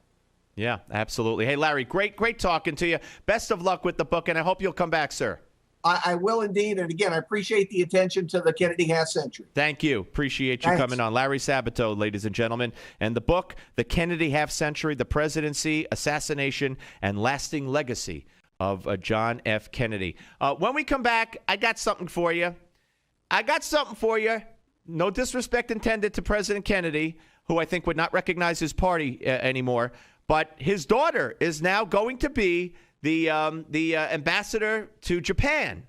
We're going to let you hear some of her greatest hits when we come back. Caroline Kennedy on the Steve Malzberg Show, Newsmax TV and radio. The Steve Malzberg Show. In 2013, half of your friends, family, and neighbors may lose their jobs, and you may be forced to watch helplessly as you are robbed of 90% of your life savings, all while your home's value is eradicated. Controversial economist Robert Wiedemer believes we will soon stare down a secret crisis that will rival the Great Depression. It was Wiedemer's 2005 book, America's Bubble Economy, that warned of coming meltdowns in our housing and stock markets. Washington did not heed his call, and folks on Main Street lost $50 trillion from the recession. His New York Times best-selling book, Aftershock, predicted our federal debt and dollar would be the next bubbles to burst. And now, Robert Wiedemer has released a startling video with shocking evidence the powers that be have tried to ban. But that hasn't stopped 50 million people from getting the truth. Join us at aftbook.com. That's aftbook.com. Hello, my name is Fred Fleitz, and I'm the managing editor of LigNet. You've probably seen our name preceding some of the stories you read on Newsmax or heard LigNet referenced on Fox News, C-SPAN, or CNN. Perhaps you've asked yourself, what is LigNet? LigNet is an acronym for the Langley Intelligence Group Network, a private Washington, D.C. based service that provides global intelligence, in-depth analysis, and detailed forecasting. Who is LigNet? LigNet staff and advisors include former CIA officers, national security experts, presidential advisors, and top-level government officials from around the world. I myself held several national security posts for the U.S. government during my 25-year career with the Central Intelligence Agency, the Defense Intelligence Agency, the U.S. Department of State, and the House Permanent Select Committee on Intelligence. Our lead advisor is General Michael Hayden, the former director of the CIA. He is joined by former U.S. Ambassador to the United Nations John Bolton and former chairman of the National Intelligence Council and Special Assistant to President Ronald Reagan Fritz Ehrmann, former U.S. Ambassador to Venezuela Otto Reich, and former clandestine service officer Frederick Russman. Former chairman of the House Intelligence Committee Peter Hoekstra also joined our advisory board staff. What is LigNet's mission? Every day, our goal is to use our expertise, our resources, and our worldwide staff to take the pulse of the ever-changing political and economic landscape and the threats we face on a daily basis. Whether you are following global events for your portfolio or business, or just interested in the world around you, LigNet provides what you need to know to keep up with global events. What are the benefits of joining LigNet? There are many. Every day, LigNet members receive the Morning Brief, a daily email that provides summaries and links to our daily analysis to keep you up to date on LigNet's assessments. LigNet members receive unrestricted access to LigNet's secure database of global analysis. All of our special reports, previous analyses, and exclusive video interviews with intelligence insiders are available to members 24 hours a day. But you also get top-notch analysis that resembles the President's Daily Brief, the classified intelligence assessment delivered to the President of the United States every morning. LigNet also sends breaking news emails to our membership list. If there is a development of global proportions or a terror alert, our subscribers are always the first to know. I hope you now have a better understanding of what LigNet is, but more importantly, always the first to know. I hope you now have a better understanding of what LigNet is, but more important, knowledge is power. Join LigNet for $1. Go to lignet.com/radio.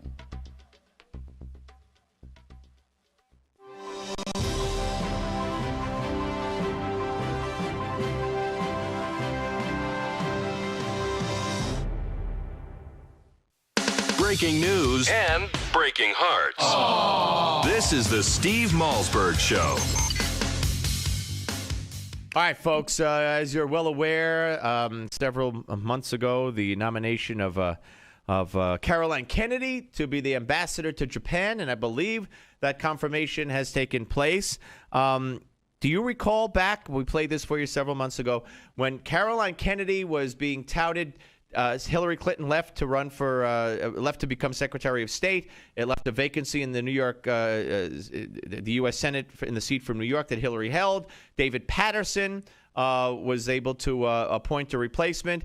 and they were talking up Caroline Kennedy, and then she went on New York One and elsewhere and started doing interviews.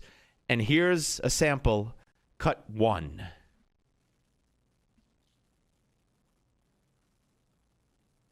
A few years ago, after, I felt, my job was to reach out to, everyday New Yorkers and really, I really ought to give it some thought. This is my life, as a mother. New York City. While I was thinking about it, just sort of, in my own head and saying, why don't you be senator? You'd be great. Go for it. We're rooting for you.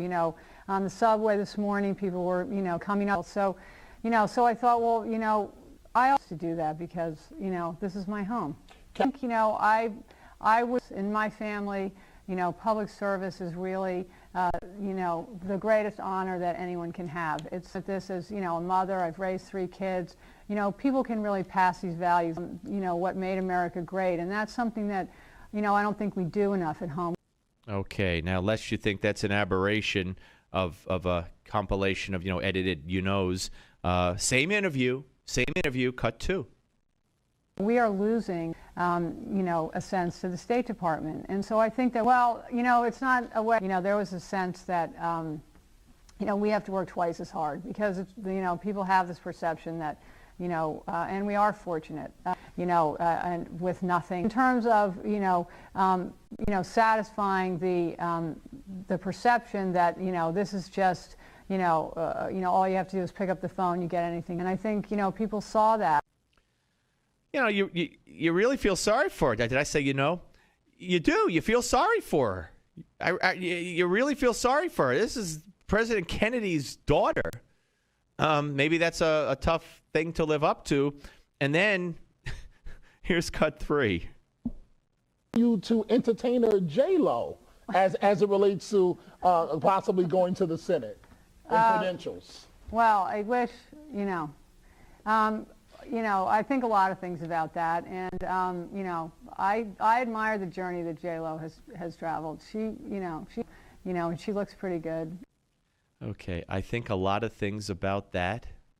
She looks pretty good. Okay, I think a lot of things about that. But I think she's our new ambassador to Japan. I don't know what Japan will think about that. It's amusing and sad at the same time. It really is. Okay, folks. Coming up. You know him, you love him. Noel Shepard, associate editor of newsbusters.org, Malzberg's Media Madness, followed back to back and belly to belly by you know him, you love him, spitting the law, Kendall Coffey. We have a lot of good issues to discuss with both gentlemen, so it's going to be an exciting half hour. I hope you're going to enjoy it right here on the Steve Malzberg Show. And I'll give you the number if you want to weigh in a little bit later on in the show. 877 Newsmax. 877 Newsmax. Steve Malzberg Show, Newsmax TV and radio. The Steve Malzberg Show. Okay, this will interest anyone with diabetes or prediabetes. And what I'm about to tell you is pretty controversial, so you'll definitely want to consult your doctor first. But if diabetes concerns you, there's a website that you need to see at 99reverse.com. At that website, they reveal what they call the one weird spice that's probably in your kitchen right now and how it normalizes blood sugar levels. Now, what they say is people who will follow this plan exactly as found at 99reverse.com have not only normalized their blood sugar, but stopped taking their diabetes medications with their doctor's approval, of course. At 99reverse.com, you get 3 specific actions to take right now, today, to get your blood sugar under control in 4 weeks or less. Is it possible to reverse diabetes? Visit 99reverse.com and find out now. Check with your doctor, of course, because I'm not giving you medical advice here. But if you have diabetes or you're worried about your blood sugar, then I think the advice here. But if you have diabetes or you're worried about your blood sugar, then I think that...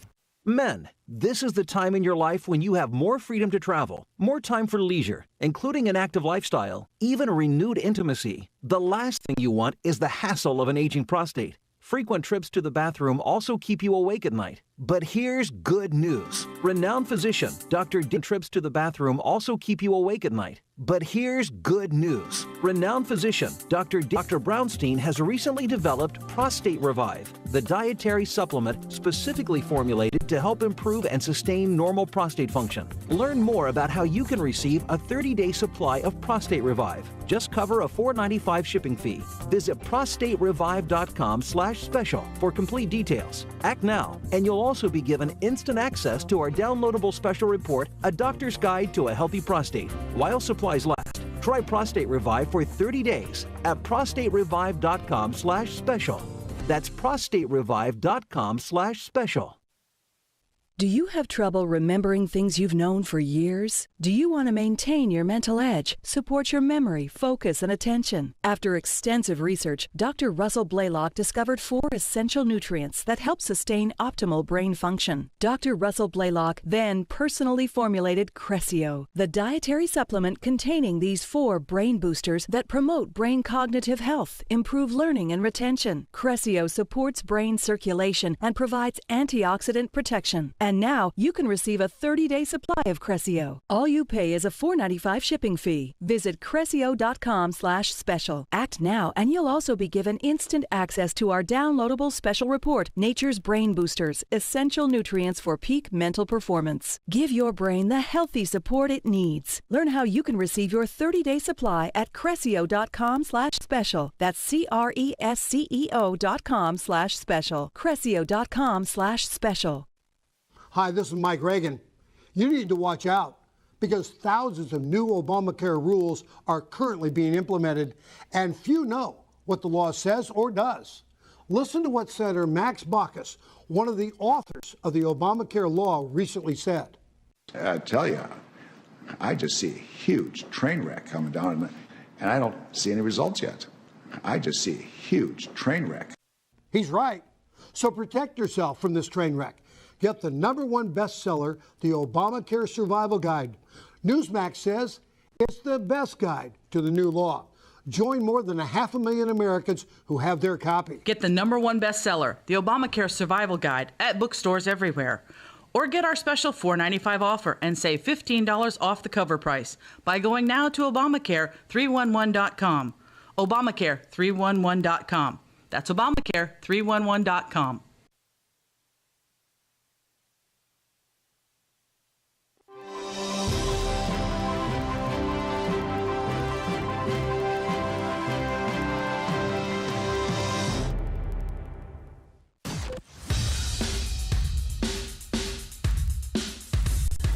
This is not your typical Screamfest talk show. No. This is the next generation of talk radio. Here is Steve Malzberg. We are now 2 weeks in, and Obamacare is dealing with some political problems, there's no question, but it's dealing with practical problems as well, and they're starting to overshadow the political ones. Tech experts say it could take a long time to fix the glitches that people are experiencing when they try to sign up online. Senior medical correspondent Elizabeth Cohen has been trying to set up an account, and she is getting nowhere fast. Elizabeth, it turns out it's not about you, is it? No, it's not about me. Now, I've been doing this just as a journalistic endeavor, but many other people, they really need health care insurance, and they say that they're really frustrated that this isn't working for them. Folks, welcome back to the Steve Malzberg Show. There you go, CNN with the report a few days ago, written up and video provided by our friend Noel Shepard, associate editor of newsbusters.org. He wrote about this at Newsbusters. Hey, Noel, how are you? Good. How are you, sir? I am fine. It's Friday. You're here. I mean, what could be better? I'm with you. What could be better? All right. So there you go. I mean, you know, we're finding these isolated incidents of, and maybe they're growing, of reporting on the truth that this Obamacare, sign-up process is virtually impossible.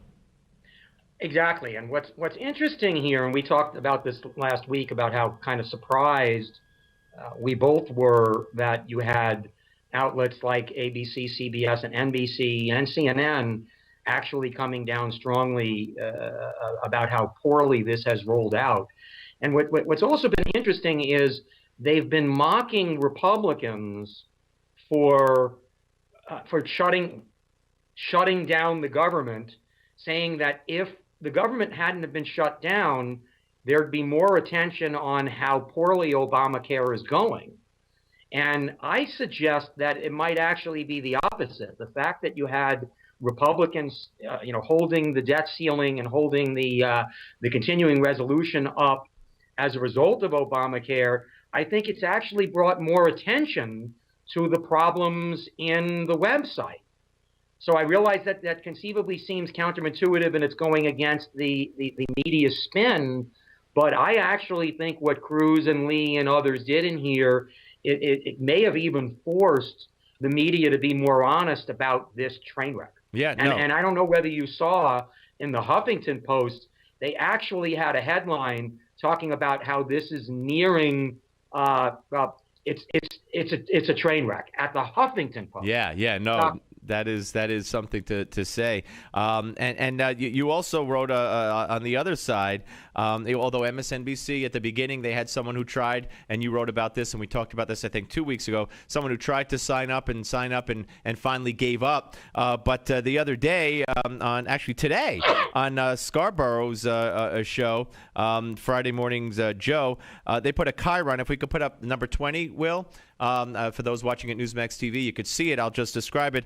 They put a chyron up. You had the former press secretary, Robert Gibbs, on half of the screen, and it said, failure to launch, missed messages, GOP flubs Obamacare launch. Now explain that one. Well, first, it's just MSNBC. I mean, they really...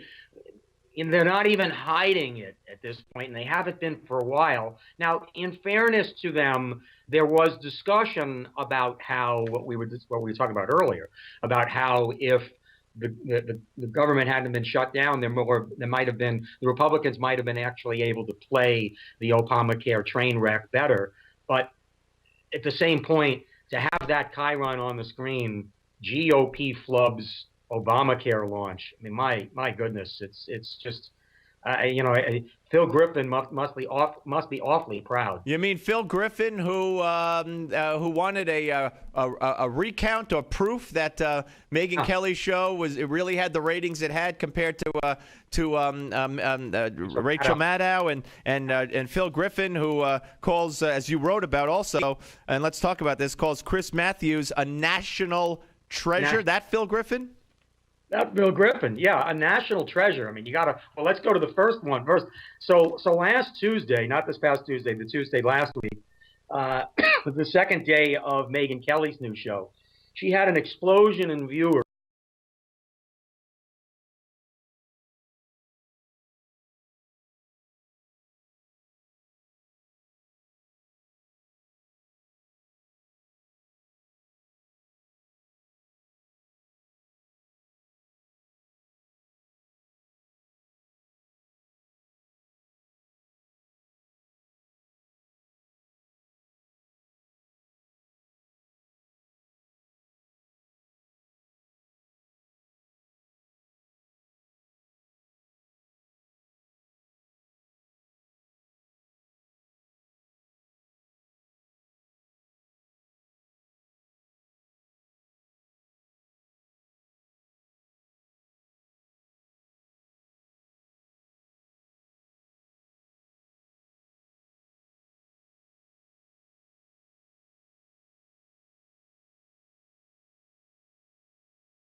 You happen to see him on Mars' show last Friday?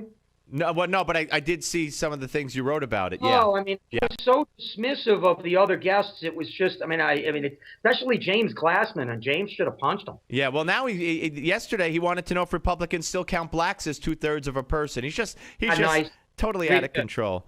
He's totally out of control. That's a national treasure. Saying something. Yeah. We're talking Noel Shepard, associate editor at newsbusters.org here on the Steve Malzberg Show. Let's stick with MSNBC. Sean Duffy You wrote about this, of course, and Sean Duffy last week really took it to Andrea Mitchell and said, why don't you ask this question about health care? Why don't you ask why they don't have the same coverage? Why don't you ask why he won't delay the individual mandate? Why don't you ask these questions? He really, really took it to Andrea Mitchell and, as you said, decimated her.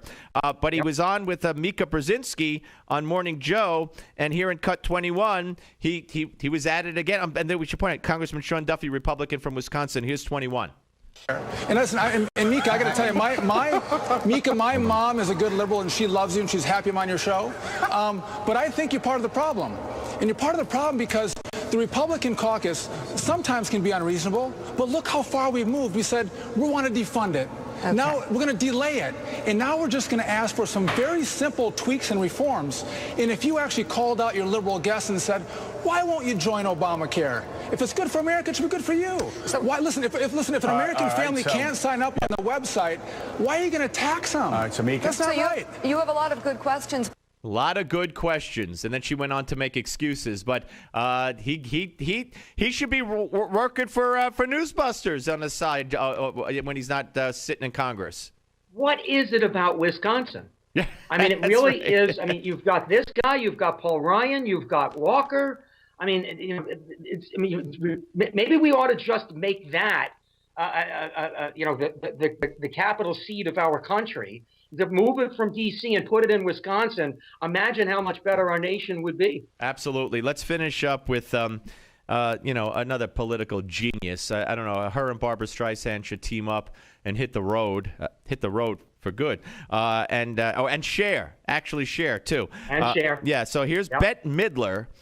With a tweet. We're going to put it up on the screen. We actually did this yesterday after you wrote about it at newsbusters.org. And Bette Midler tweets, what a humiliating waste of time and energy this shutdown has been. The House GOP are as bad as the Taliban.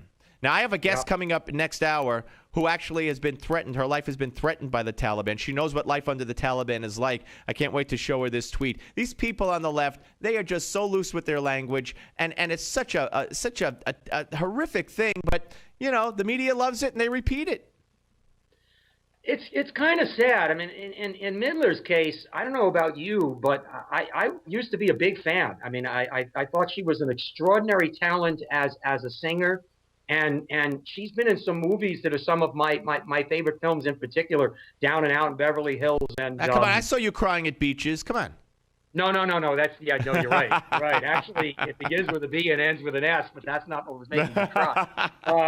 And Ruthless People, she was absolutely spectacular in that film. Yeah. But what is it about most of these Hollywoodans that not only do they have these views, I mean, it seems to me, it seems to me that if I was in Hollywood, that I would have an agent that would say, please keep your mouth shut about this stuff. We're going to be able to get you a lot more jobs. We're going to be able to get you better jobs if you stay totally agnostic as it pertains to politics. I think, that you hit it on the head there. But I think the problem is, and I got to wrap, I think is that, and you know this better than I, that you get any job you want if you're a leftist on the, and if you come out on the right and say something, then your career gets limited in Hollywood. I don't know. It's very, very sad when they talk about our representatives are like the Taliban. Yeah, that's insane. Hey, Noel, always love it. Thank you very much. Have a great weekend. We'll see you next week. You too, sir. Thank you, Noel Shepard, ladies and gentlemen, associate editor of newsbusters.org. When we come back, we're going to go spinning the law back to back with Noel Shepard, Kendall Coffey on the Steve Malzberg Show, Newsmax TV and radio. The Steve Malzberg Show. If you're a man over 40, your prostate could be forcing you to urinate frequently, even disrupting your sleep multiple times each night. You're not alone. Over half of men over 40 experience age-related prostate concerns. Fortunately, prominent medical doctor David Brownstein believes that aging prostate concerns are not inevitable. That's why Dr. Brownstein developed Prostate Revive, an advanced dietary supplement containing a unique blend of 15 ingredients designed to promote optimal prostate health. So men, as part of this new radio promotion, you now have the opportunity to claim your own 30-day supply of Prostate Revive, containing saw palmetto, beta-cytosterol, and numerous other prostate helpers. Just cover a $4.95 shipping and handling charge. Plus, if you act now, you'll also get a doctor's guide to a healthy prostate as a bonus gift. Please visit prostaterevive.com/radio for details on getting your 30-day supply of Prostate Revive and free report. That's prostaterevive.com/radio. Do something about those annoying age-related prostate concerns. Visit prostaterevive.com/radio now while supplies last. Hi, this is Mike Reagan. Folks ask me, what would Ronald Reagan do if he were with us today? I believe the first thing he'd do is stop Obamacare. Already it's in effect, with higher taxes, hidden fees, skyrocketing insurance rates, big Medicare cuts, and some insurance plans are hit with a 40% tax. Protect yourself by getting the Obamacare Survival Guide. It's already a #1 New York Times bestseller. Newsmax says it's the best guide to the new law, giving you the strategies, tips, and loopholes you need to know. If you're insured on Medicare, a business owner, a medical professional, just about anyone, you need this book. Get the #1 bestseller, The Obamacare Survival Guide, at bookstores everywhere. Or get our special $4.95 offer and save $15 off the cover price by going now to Obamacare311.com. Obamacare311.com. That's Obamacare311.com. This is the worst weather we've seen in quite some time, folks, and I don't see any end in sight. People have been calling in from across the state complaining their basements are flooding. One guy said he now has an indoor swimming pool in his basement. I told him he needs the waterproofing innovations from Basement Systems. If you want a dry basement or crawl space that will weather any kind of storm, you need the patented solutions from Basement Systems. You've seen them on home makeover shows throughout the country. With a lifetime warranty, every solution is custom designed for your basement. You can finally have that room you've always wanted with our total basement finishing system.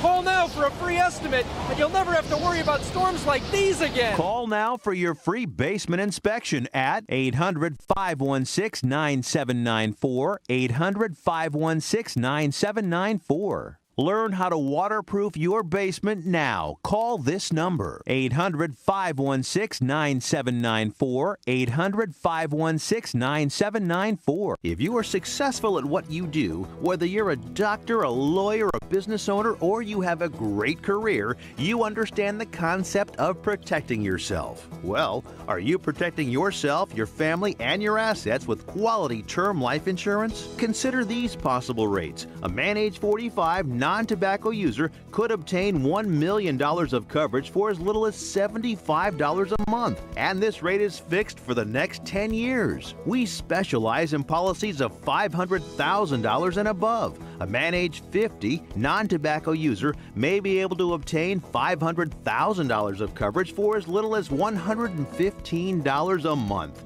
And this rate is fixed for the next 20 years. We have great rates for smokers too. Call the Term Lifeline now. 800-430-1309, 800-430-1309, 800-430-1309. Bad credit card debt happens to good people. Credit card companies lure you in with low introductory rates or low minimum payments, and before you know it, you owe thousands of dollars in credit card debt. It has happened to millions of good people just like you. But here's the good news. Thanks to a powerful program now approved, anyone with $2,000 or more in credit card debt can cut their credit card payments up to half and even reduce or eliminate interest charges altogether. That's right. Our nationwide nonprofit program is helping U.S. residents cut their credit card payments. Call 800-613-3159 now. The call and information are free. We've helped over 500,000 people with their credit card debt, and now we can help you. Call 800-613-3159 to see how this powerful nonprofit program can work for you. Bad credit card debt happens to good people. Get free of credit card debt today. Call 800-613-3159. That's 800-613-3159. Again, 800-613-3159.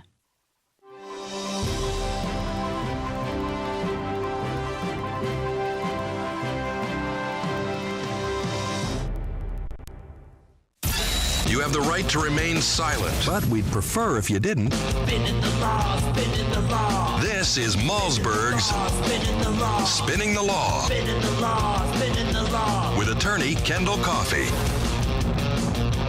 All right, ladies and gentlemen, welcome back to the Steve Malzberg Show here on the Steve Malzberg Show. And we're waiting for Kendall Coffey to join us to go spinning the law. And the first case we're going to discuss is what's taking place down in Florida. And I got to tell you, I have a problem with this. And we welcome in Kendall Coffey. Hey, sir, how are you? Doing great. How are you? Good, good, good. Thanks for coming on, and as always, appreciate it. All right, so this is in your neck of the woods, or at least in the state that you're in, down in it's Polk County, Florida, and there's a sheriff down there investigating the suicide of a girl allegedly prompted by online bullying. And not only is the two girls, ages 12 and 14, identified by the police as the main culprits in the bullying that they say led to the 12-year-old Rebecca Sedgwick's suicide, but now the sheriff is looking at the parents of these girls to possibly hold them responsible, charging the parents with some kind of crime. I mean, I don't know. I mean, I'm a parent of a 14-year-old. We're in such uncharted territory. I just don't. I don't see how the parent could be held responsible. Would the parent be held responsible if the bullying wasn't on the internet? I mean, I don't understand this. Well, I mean, the law I think is pretty clear. You're responsible if you're. Let's call it neglect. Let's just say you're. I'm sure I know you're a great parent, but let's say you're not. You're looking the other way. You spend all day listening to, I don't know, the radio, which is probably a good thing to do anyway, but you're not paying any attention to your kids. If your kids themselves, your own kids, to whom you have, the deepest, most profound duties possible, suffer some kind of abuse or neglect, then you could be criminally responsible for that. But that duty and that criminal exposure is really owed by the parents to their own kids.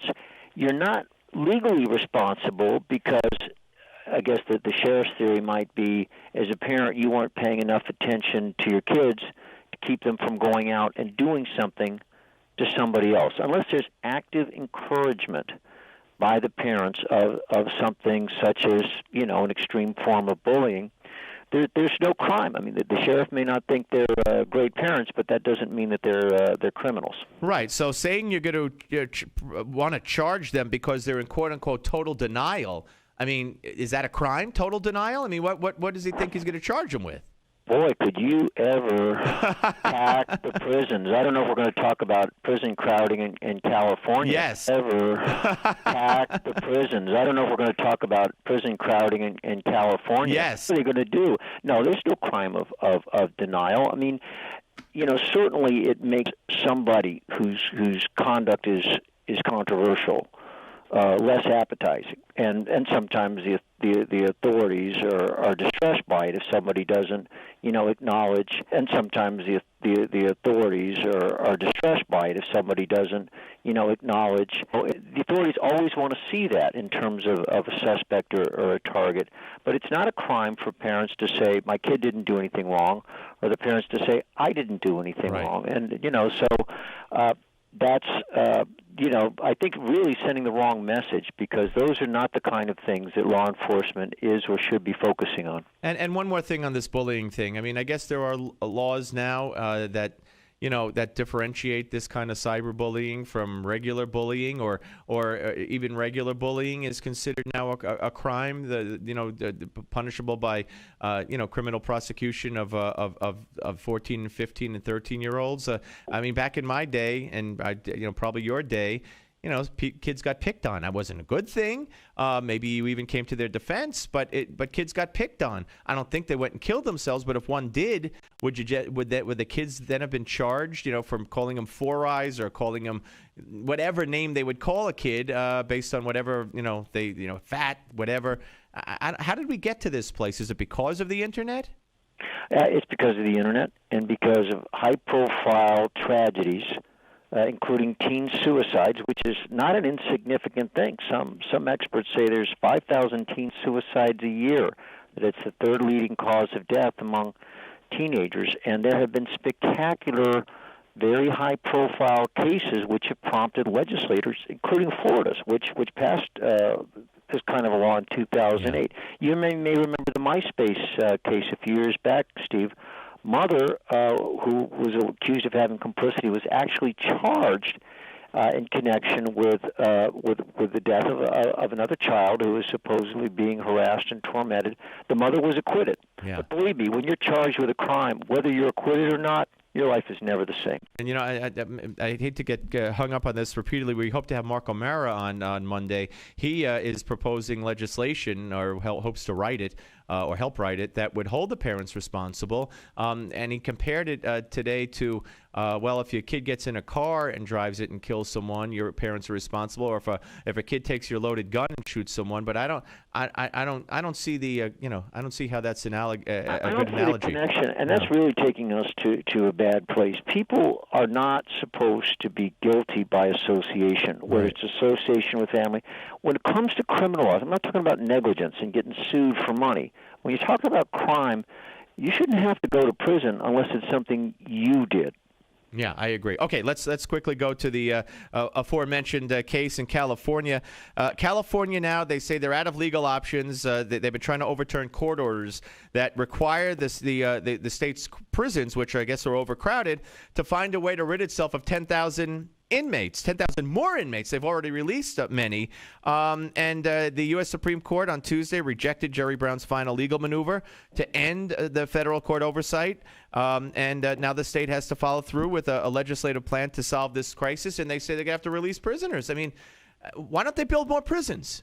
Hey, I mean, I know that'll take a long time, but what if they said to the court, all right, we're in the process of building more prisons. Could you let them stay for a while longer?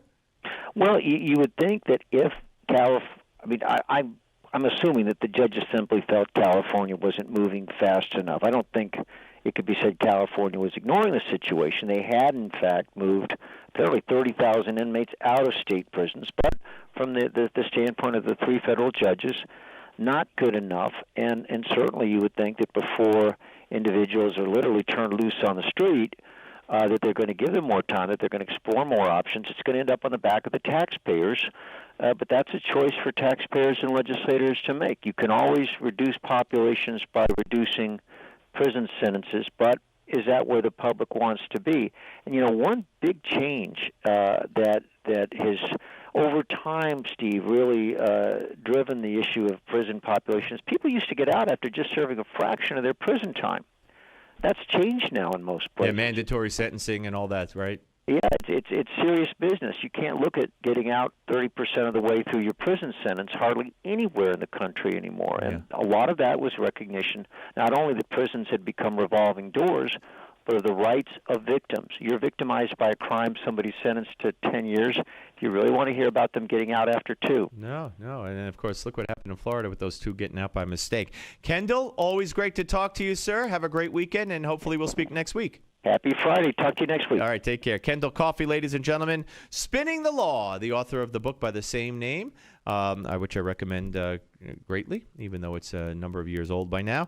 When we come back, I'm going to introduce you to a woman who is a remarkable story. She is an award-winning filmmaker, producer, director, star of The Black Tulip, which she went back to her native Afghanistan under threat of the Taliban, stood them up, looked them in the face, stared them down, made this movie. She's a champion of human rights. She just won a big award this past week. We'll talk about that with her as well. She had an amazing experience with President Ronald Reagan, where she wrote a letter to him. He answered her, and it changed her life. And I can't wait to introduce you to her and to hear from Sonia Nasseri-Cole when we come back on the Steve Malzberg Show, Newsmax TV and radio. The Steve Malzberg Show. Okay, folks, this is going to interest anyone with diabetes or prediabetes. And what I'm about to tell you is pretty controversial, so you'll definitely want to consult your doctor first. But if diabetes is a concern of yours, there's a website that you need to see, 99reverse.com. At that site, they reveal what they call the one weird spice that you probably have in your kitchen right now, and how it normalizes blood sugar levels. Now, what they say is people who have followed this plan exactly as found at 99reverse.com have not only normalized their blood sugar, but stopped taking their diabetes medications with their doctor's approval, of course. At 99reverse.com, you get 3 specific actions to take right now, today, to get your blood sugar under control in just 4 weeks or less.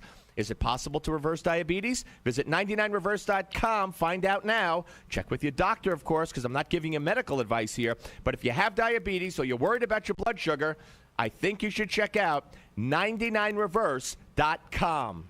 Do you have a motorized wheelchair or scooter that needs repairs and you don't know where to turn? Then call the experts at Precision Repair Network. They are the specialists in repairing all makes and models of motorized wheelchairs and scooters.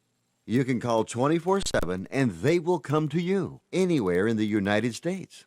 They'll give you a loaner to use until they return yours in perfect condition. And your repairs may be covered by your Medicare or your private insurance, so there is little or no out-of-pocket cost to you.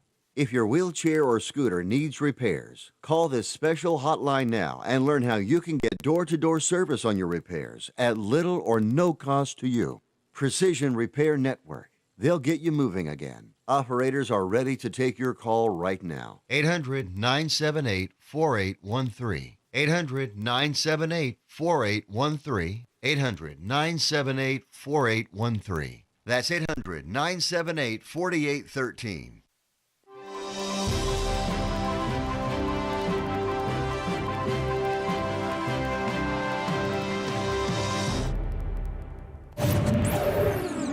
Hello and welcome to your Newsmax Now update. I'm John Bachman. Most members of Congress are heading home this weekend to face their constituents.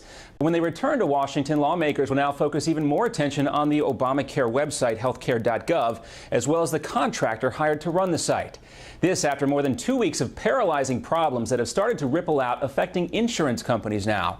The disastrous rollout of Obamacare and its website has taken a new turn, with errors turning up for the few people who have successfully managed to enroll through the glitch-filled website. The House Energy and Commerce Committee is asking the administration and the website's private contractors if the roadblock comes from their overall systems or the software itself. The severe problems are even we are seeing come even after the head of CGI, which was hired to operate healthcare.gov, promised that the site would be ready. CGI Federal is confident in its ability to deliver successfully on its contract. Now, that was just last month. The company CGI won a $94 million contract to be the prime architect of healthcare.gov, but costs have skyrocketed, with some estimates now as high as $630 million. And a Chinese rating agency has cut the U.S. credit rating for sovereign debt, saying that a deal struck by Congress to raise the government's borrowing ceiling failed to solve the root of the country's debt problem. Daigong Global Credit Rating, which is China's largest agency of its kind, says the temporary plan just passed by Congress does not diffuse the fundamental issues of the U.S. fiscal deficit or improve repayment ability in the long term, adding that it could also trigger defaults at any time in the future. Democratic Senator Dick Durbin of Illinois blamed Republicans for the downgrade yesterday after arriving in his home state. This is not the way to run a great nation. Shutting down our government, diminishing our role in the world, reducing our credit rating, that hurts ordinary Americans and working families. Meanwhile, President Obama has made his pick to be the next head of the Department of Homeland Security. The president will announce Jay Johnson's nomination at the White House today. Johnson was the Pentagon's top lawyer there. He oversaw the wars in Iraq and Afghanistan. He was also an advocate for the expanded use of drone strikes in the war on terror. And Florida police are looking for 2 convicted murderers who were released from prison because of forged court documents. Joseph Jenkins and Charles Walker simply walked out of the Franklin County prison 11 days apart. Each had obtained false documents featuring official-looking signatures and seals. Both men were sentenced to life for murder and remain on the loose. Authorities are now checking other records to see if more prisoners were able to escape by those same tactics. And coming up next on your Newsmax Now update, we'll have an exclusive interview with Taya Kyle, the widow of former Navy SEAL and American sniper Chris Kyle. How she's focused on carrying on her late husband's legacy to benefit all veterans. Plus, the Washington Redskins, the focus of a lot of controversy right now, but their name and logo, is it as offensive as the Nazi swastika and Confederate stars and bars? Next. Do you owe the IRS?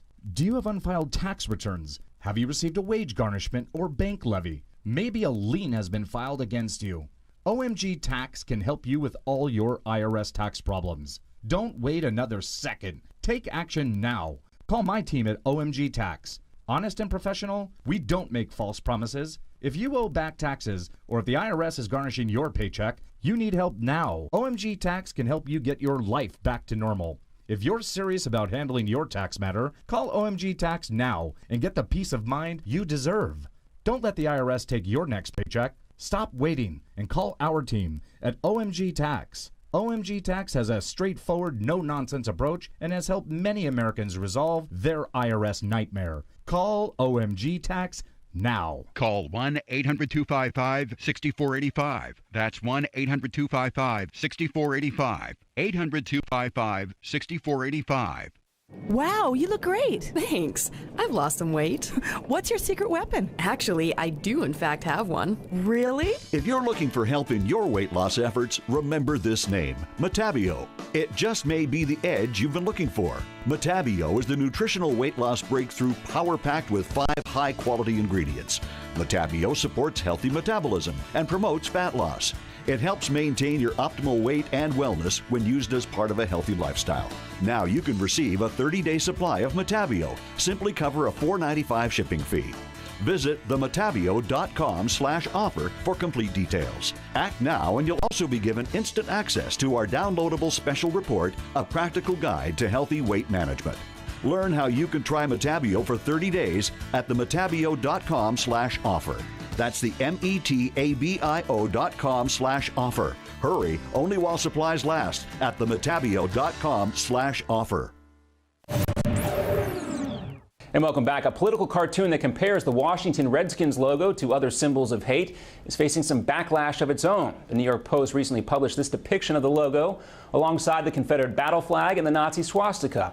And while the Redskins logo might be offensive to American Indians, others say comparing it to Nazis or supporters of slavery is taking the debate too far. And during a Newsmax exclusive, we talk with Taya Kyle. She's the widow of late Navy SEAL Chris Kyle. Chris, you may remember, was shot and killed in February, and now she is out supporting the release of a new edition of Chris's best-selling book, American Sniper, in the hopes that his story will inspire more Americans to help veterans. Doing a book at all was something that made Chris very nervous because he didn't believe in it. There was a very noble reason for him doing it, and that's why he wanted to give away all the proceeds. It wasn't about the money or look at me. It was about giving credit to, Mark Lee and Ryan Jobe, guys who he served with. And this has been your Newsmax Now update. I'm John Bachman reporting from New York. Steve Malzberg is back right after this. 5, 4, 3, 2, 1. Broadcasting live from the Newsmax studios. This is the Steve Malzberg Show. Be a part of the action by calling toll-free 1-877-Newsmax. That's 1-877-639-7629. Or email Steve at malzbergshow@newsmax.com. Here is Steve Malzberg. I never take the freedoms that the United States has given me for granted, and I've used it to help to bring human rights to Afghanistan and any other dark area in the world. I went to Afghanistan to bring peace in the middle of war, to put light where it was black. I got kidnapped. I had gun pointed in my head so many times that I don't remember telling you. Extortion was rampant. It was hell on earth. And they tried to kill me every day. But the cause of freedom is so much more greater than anything that to be afraid of. All right, ladies and gentlemen, that very beautiful and incredible lady is sitting right here in the studio. She is Sonia Nasseri Cole, director, writer, producer. She was there in California on Monday at the Penn USA Center, winning the Freedom to Write Award. You heard the story, kidnapped, threatened, gun to the head, the whole thing. And her story is an incredible one. She is the director, writer, producer, and stars in the highly acclaimed movie Black Tulip, which is all about going back to Afghanistan and trying to realize a dream. She did that in the face of the threats from the Taliban. She has a brand new book, which I didn't even know about. She brought with her Will I Live Tomorrow, which is one woman's mission to create an anti-Taliban film in war-torn Afghanistan. And I hold that in my hand. That's available at bookstores, Barnes & Noble, and all over. And Sonia, So nice to have you here. I can't tell you. Good evening. Thank you. Pleasure being here. Now, you first of all, could we start with a little bit about your background when you left Afghanistan, and then your letter that you wrote, which I find to be just another amazing part of your story, that you wrote to President Ronald Reagan at the time, and what it led to. I left Afghanistan after the Soviet invasion of 1979. I came to America and realizing how incredible America is, and with lots of dreams. I one day saw a documentary that showed a woman barefoot holding 2 babies in 3-foot snow, walking. It just devastated me, and I wanted to do something about it. So as a teenager, what do? You write a letter to the President of the United States, the most powerful man in the world, Ronald Reagan. Guess what? He wrote back to me, and he called me to come for a meeting at the White House. When I met the President, my life that day changed, because he said to me, one person can change the world. You want to be that person. He said, I believe in everything you said. And we need the Stinger missile to approve for Afghanistan, and it's very difficult to pass it through the Senate. Why don't you gather people to testify in front of the Senate and get the Stinger missile approved? Right. I did that, and in that process, it was the end of the Soviet Union, as you know. And this was as a teenager you were doing this. That is amazing. And what did it say in the letter? I mean, what did you say in the letter that? An eight-page letter. It's a young girl writing from heart and passion, and we believe so much when we are young and innocent. Though I still believe all those things. No, nothing has changed for me. It must have been a very powerful and intriguing letter for him. In the letter and with handwritten, it was from the heart. And so that basically it was what's happening in Afghanistan is not justified, and why doesn't the West do anything about it? But because when human rights is violated anywhere, is violated everywhere, why can't you do something about it? That was my letter. And then he used you to testify. You testified, and as you say, the end of the Soviet Union soon ensued.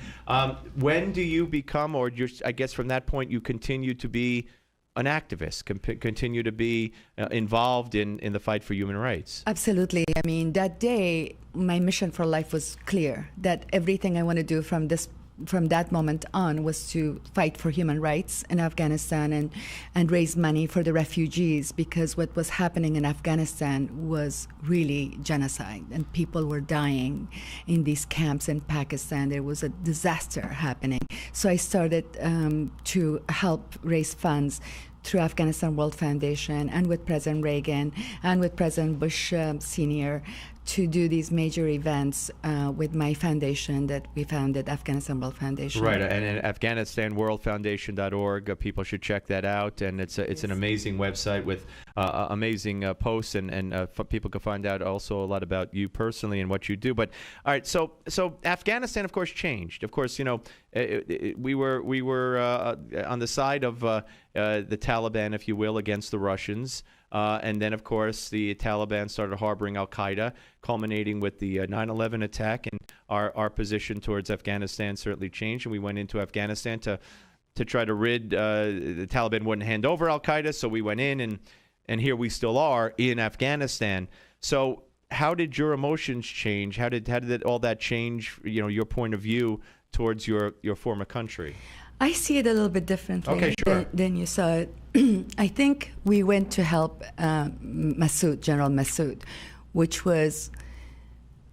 had nothing to do with the Taliban, and he was the antithesis of Taliban. Taliban didn't exist at that moment in time. It was General Massoud who got shot through a camera by Osama bin Laden just before 9/11. And the Taliban came after he was shot, after Osama bin Laden came to Afghanistan. I mean, they literally hijacked Afghanistan and hijacked Islam. And these cowards, under the shield of women, children, and Islam, are doing these dirty deeds to destroy everything that matters in Afghanistan, especially women's rights, is been so violated in my country that is beyond comprehension. I truly believe that Afghanistan will be free when the women of Afghanistan are free. That's 50% of the population that is silenced, and there are some incredible minds there. Well, and of course, it's not just Afghanistan that is victimized by the Taliban-like groups in the Middle East. I point to Pakistan, and I point to let me just change for a second and ask you. There's the story of Malala, who just won an award for her peace work. She did not win the Nobel Prize, and I wonder how you feel about that. I wonder, there's been some commentary as to whether or not the 16-year-old girl, who, by the way, wants to be prime minister of Pakistan. I heard her interviewed on one of the cable stations.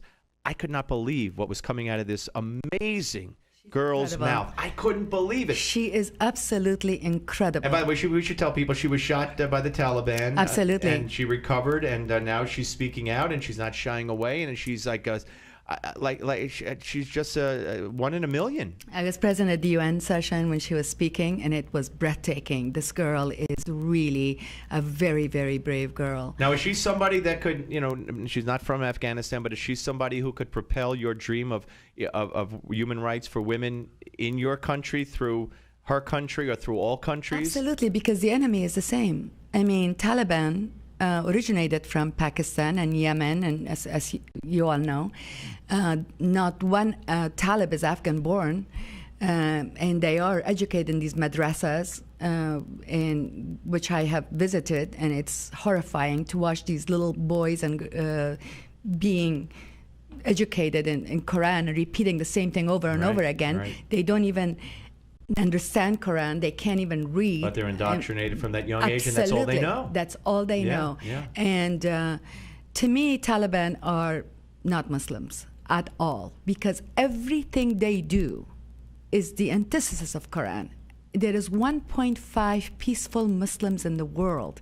And then there is this parasite called Taliban that is not even half of a percentage that has hijacked the religion.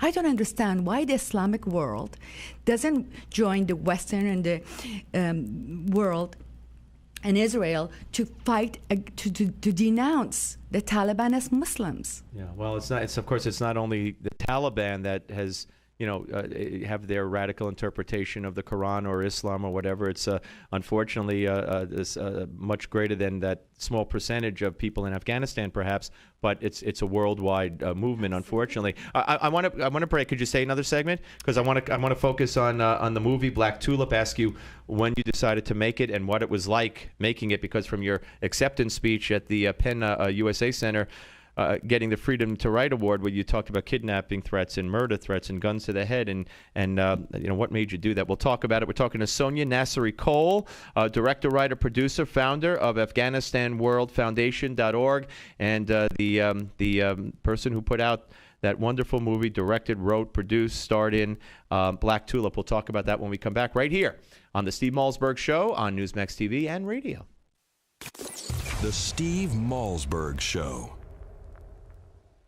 Attention seniors and baby boomers. A new website has been created just for you. SocialSecurity311.com. At SocialSecurity311.com, we reveal a weird trick that could help you add $152,000 to your Social Security payouts. For example, did you know how you file for Social Security can dramatically change the amount of money you collect? One simple step could add up to $1,000 to your monthly payouts. And other loopholes we found reveal 33 ways for big savings on your health care. At SocialSecurity311.com, you will also discover how you could save up to 50% on your groceries, along with 49 other ways to save as much as $50,000 starting today. Newsmax says this website is a critical resource for anyone over the age of 50. So go to SocialSecurity311.com now to find out how you could add extra money to your Social Security checks. That's SocialSecurity311.com. SocialSecurity311.com. Newsmax Magazine is proud to present a special tribute to our 40th president, Ronald Reagan. It's a very special documentary and commemorative issue of Newsmax Magazine celebrating the centennial of President Reagan's birth. First, here's a video clip from the award-winning documentary, Rendezvous with Destiny. We're in the midst of a springtime of hope for America. You ain't seen nothing yet. Impulses of an evil empire.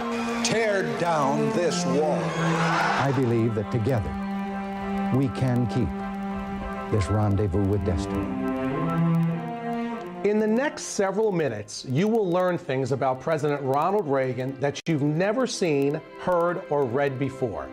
Welcome to today's special Newsmax event celebrating the life and legacy of President Reagan. During this historic presentation, we will commemorate President Reagan's storied life.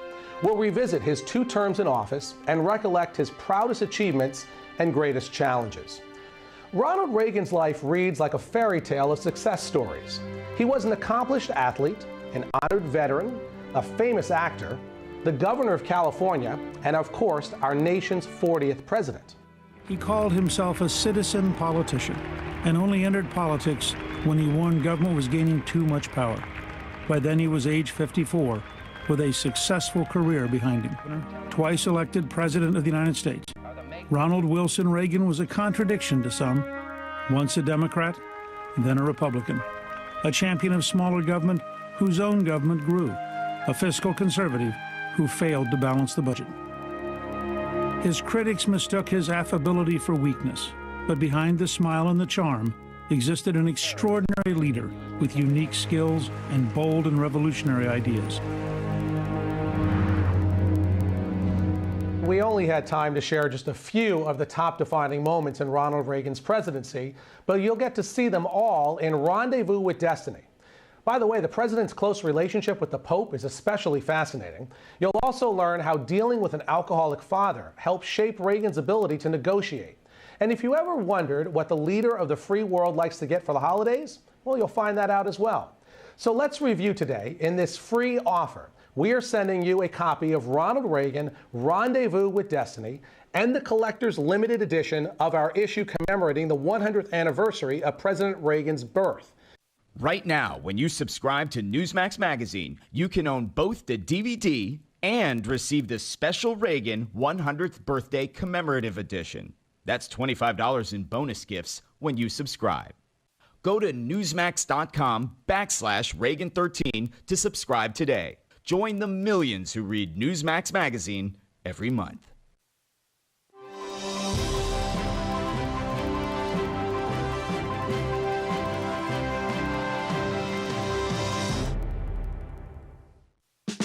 Get off the sidelines and be a part of the show. Call Steve toll-free at 1-877-NEWSMAX. That's 1-877-639-7629. Here is Steve Malzberg.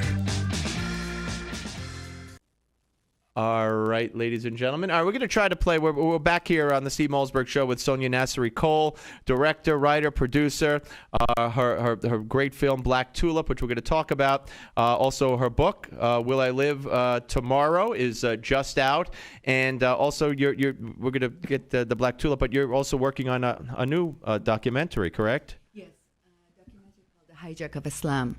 How Mullah Omar and Osama bin Laden went to Kandahar and literally stole the robe of Muhammad and put it on his shoulder and called himself the Messiah. And So that's, it's from when you say it was hijacked at that point. That was the day that Islam was hijacked, and then continued to go around the world from Turkey to Saudi Arabia to Egypt to Syria to Lebanon, all Middle East. So Al-Qaeda hijacked Islam as far as you're concerned, Osama bin Laden. And absolutely. Yeah, okay. All right, do we have the trailer? I try it. With the president? No, then maybe 6. My fault, more. Then try 6. Is that also? Okay, here we go.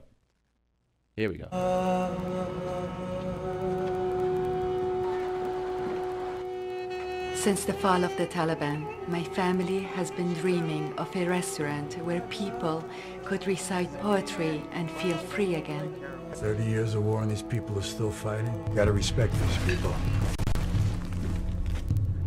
برگشت با خود پیچید و مریض طالب موسیقی که تو در رستوران داری در شریعت اسلام حرام قطعی است. برو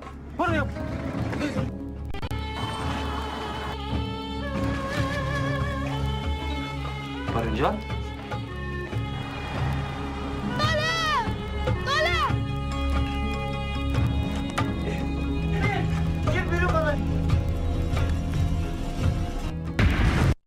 Okay, very powerful for those who were listening on the radio and not watching, and even for some of those who are watching. And tell us, that's a trailer from your movie Black Tulip. Tell us what they saw. And you went back to Afghanistan to make this movie with the threat of murder, of kidnapping. You took on the Taliban. You stared them down in the face. Talk about why you did it and what we were just seeing, what the movie is all about and why you did it. Well, certain things in life are worth... What the movie is all about and why you did it. Well, certain things in life are worth. It was a country that it is a country that a woman, especially a woman, going to direct a movie and hire 129 Afghan male, which you never know. I was going to say, how do you know?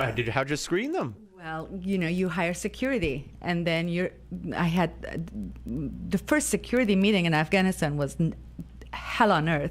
You walk in a room, they just bring you down and they say, okay, $35,000 for us to talk to you about your security. Wow. Corruption is so horrible in Afghanistan, is beyond. And so I hired security to watch my security. And then another, that was about 90 people. And then 20 other people to watch those people, and then it came to 3 people that watched everybody, because you can't trust anybody. Right. That's the scary thing in Afghanistan. To 3 people that watched everybody, because you can't trust anybody. Right. That's the scary thing in Afghanistan in the middle of the night. It was definitely, and I hope I will never have an experience like that in my life. I had a heartbeat that was so fast. From the moment I landed, when you see the machine gun pointed at you as you're getting out of the airport and this Q&A starts with you, until literally 2 weeks after months of being there, coming to America. I mean, when somebody was closing their window and the shutter made the sound, I thought it's a gunfire. Gunshot, yeah. I'm still terrified of helicopters. Yeah. I just go hide under something because I feel like they're going to drop something at me. So we have about 2 minutes left. So talk about why you went to make the movie and what the movie was trying to show. The story of just a family, just trying to live their lives. A simple family with 2 kids, just trying to open a restaurant. Right. And have the voice of poetry be heard again in Afghanistan, freedom of speech to be heard again. And they put a microphone while they're serving kebabs and rice. And the Taliban is trying to terrorize this family. And through the movie, you see the plight of the Afghan people, and you see who the Taliban truly is, and how they torture their own Muslim brother, supposedly, as they call it. I finished it with incredible difficulties, which the whole book is about, from the memoirs of making this movie. And people could see this movie how right now? You can get it on iTunes, on Amazon. I mean, it's everywhere. Everywhere. It's Black Tulip, and it's Sonia Nasseri Cole. She directed it, she wrote in it, she produced it, she starred in it. The book, all about the making of the movie, Will I Live Tomorrow? One Woman's Mission to Create an Anti-Taliban Film in War-Torn Afghanistan. And I got to tell you, the Freedom to Write Award, I can't think of anybody more deserving to have received it this week than you. And the website, AfghanistanWorldFoundation.org. Learn more about this amazing woman. And listen, thank you for coming. I hope you'll come back and we'll continue this conversation, because it's going to be evolving. Right? I would love to. And thank you for having me, and thank you for doing the amazing job. Well, thank you. One thing I want to tell you about this book. We got 10 seconds. Okay. Yeah. It was official submission for Afghanistan, from Afghanistan to the Academy Awards. Oh, excellent. Okay, coming back, Steve Malzberg Show. Don't go away. The Steve Malzberg Show. Okay, this will interest anyone with diabetes or prediabetes. And what I'm about to tell you is pretty controversial, so you'll definitely want to consult your doctor first. But if diabetes concerns you, there's a website that you need to see at 99reverse.com. At that website, they reveal what they call the one weird spice that's probably in your kitchen right now, and how it normalizes blood sugar levels. Now, what they say is people who have followed this plan exactly as found at 99reverse.com have not only normalized their blood sugar, but stopped taking their diabetes medications with their doctor's approval, of course. At 99reverse.com, you get 3 specific actions to take right now, today, to get your blood sugar under control in 4 weeks or less. Is it possible to reverse diabetes? Visit 99reverse.com and find out now. Check with your doctor, of course, because I'm not giving you medical advice here. But if you have diabetes or you're worried about your blood sugar, then I think the thing to do is to check out the website, and that is 99reverse.com. Do you suffer from joint discomfort? Contrary to what the experts may say, achy joints do not have to be a normal part of aging. Holistic doctor David Brownstein challenged conventional thinking to focus on natural solutions for joint health. As a result, Dr. Brownstein has recently developed Limbex, the premium nutritional supplement specifically formulated to support healthy joints and connective tissue. It's a new joint breakthrough formula containing 11 hand-picked nutrients. Learn more at limbexjoint.com/special and take the 30-day Healthy Joint Challenge. That's a 30-day supply of the Limbex Joint Supplement. All you pay is a $4.95 shipping fee. Act now, and you'll also be given instant access to our downloadable special report, A Doctor's Guide to Happy, Healthy Joints at Any Age. You can do something about joint discomfort and flexibility. Learn how you can try it for 30 days at limbexjoint.com/special. That's LIMBEX joint.com/special. limbexjoint.com/special. 150 million people suffer from headaches. All you want is for the pounding in your head to stop. Migralex stops the pounding. Migralex was developed by a neurologist and founder of the New York Headache Center. I'm neurologist Dr. Alex Malzberg. After studying and researching the human brain for 25 years, I've developed Migralex, which eliminates pounding headaches. It works for my patients, and I'm so convinced it will work for you. I don't just guarantee it, I put my name on it. Dr. Malzberg's Migralex gets rid of headaches fast without harsh caffeine, sodium, or preservatives. Migralex works unbelievably fast, and it's gentle on my stomach. Find out how to get your free bottle of Migralex. Call 800-532-2967. Plus, if you're one of the first 100 callers, you'll also receive the Migralex Quick Tips to Headache Relief absolutely free. That's 800-532-2967. Or go to migralexrelief.com. MIGRALEX relief.com. Or call 800-532-2967. Here's today's silver shortage update from Lear Capital. Reports keep coming, the shortage is growing. Twice already this year, the U.S. Mint has run out. Last time this happened, the shortage is growing. Twice already this year, the U.S. Mint has run out. Last time this happened, the limited time, buy 20 new silver polar bear coins and get one free. The only 1.5-ounce coin on the market. It's minted with the finest silver, carries a government guarantee, and is eligible for IRAs. The Silver Polar Bear is available exclusively from Lear Capital. But don't wait. Silver supplies are shrinking, and availability is not guaranteed. This offer is limited to a minimum purchase of $5,000. Call right now. 800-634-0482. 800-634-0482. Call Lear Capital now. 800-634-0482.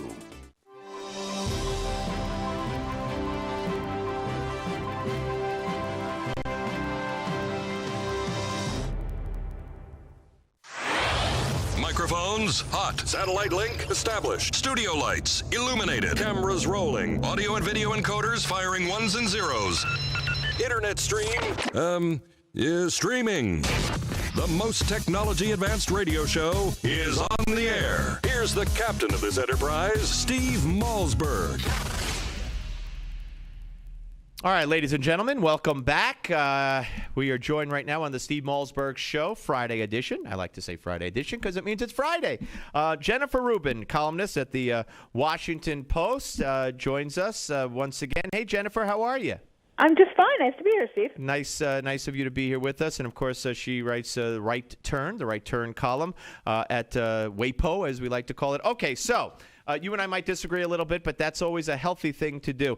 Let's start with and work our way backwards. Your latest piece, which I do agree with wholeheartedly, is titled "It's Not Too Late to Sink Obamacare," and I couldn't agree more. But of course, to sink Obamacare It's going to take Republicans who could communicate to the public why Obamacare needs to be sunk, if you will. And, they're going to have to also combat a media that is going to defend it to the hilt, no matter how bad it is.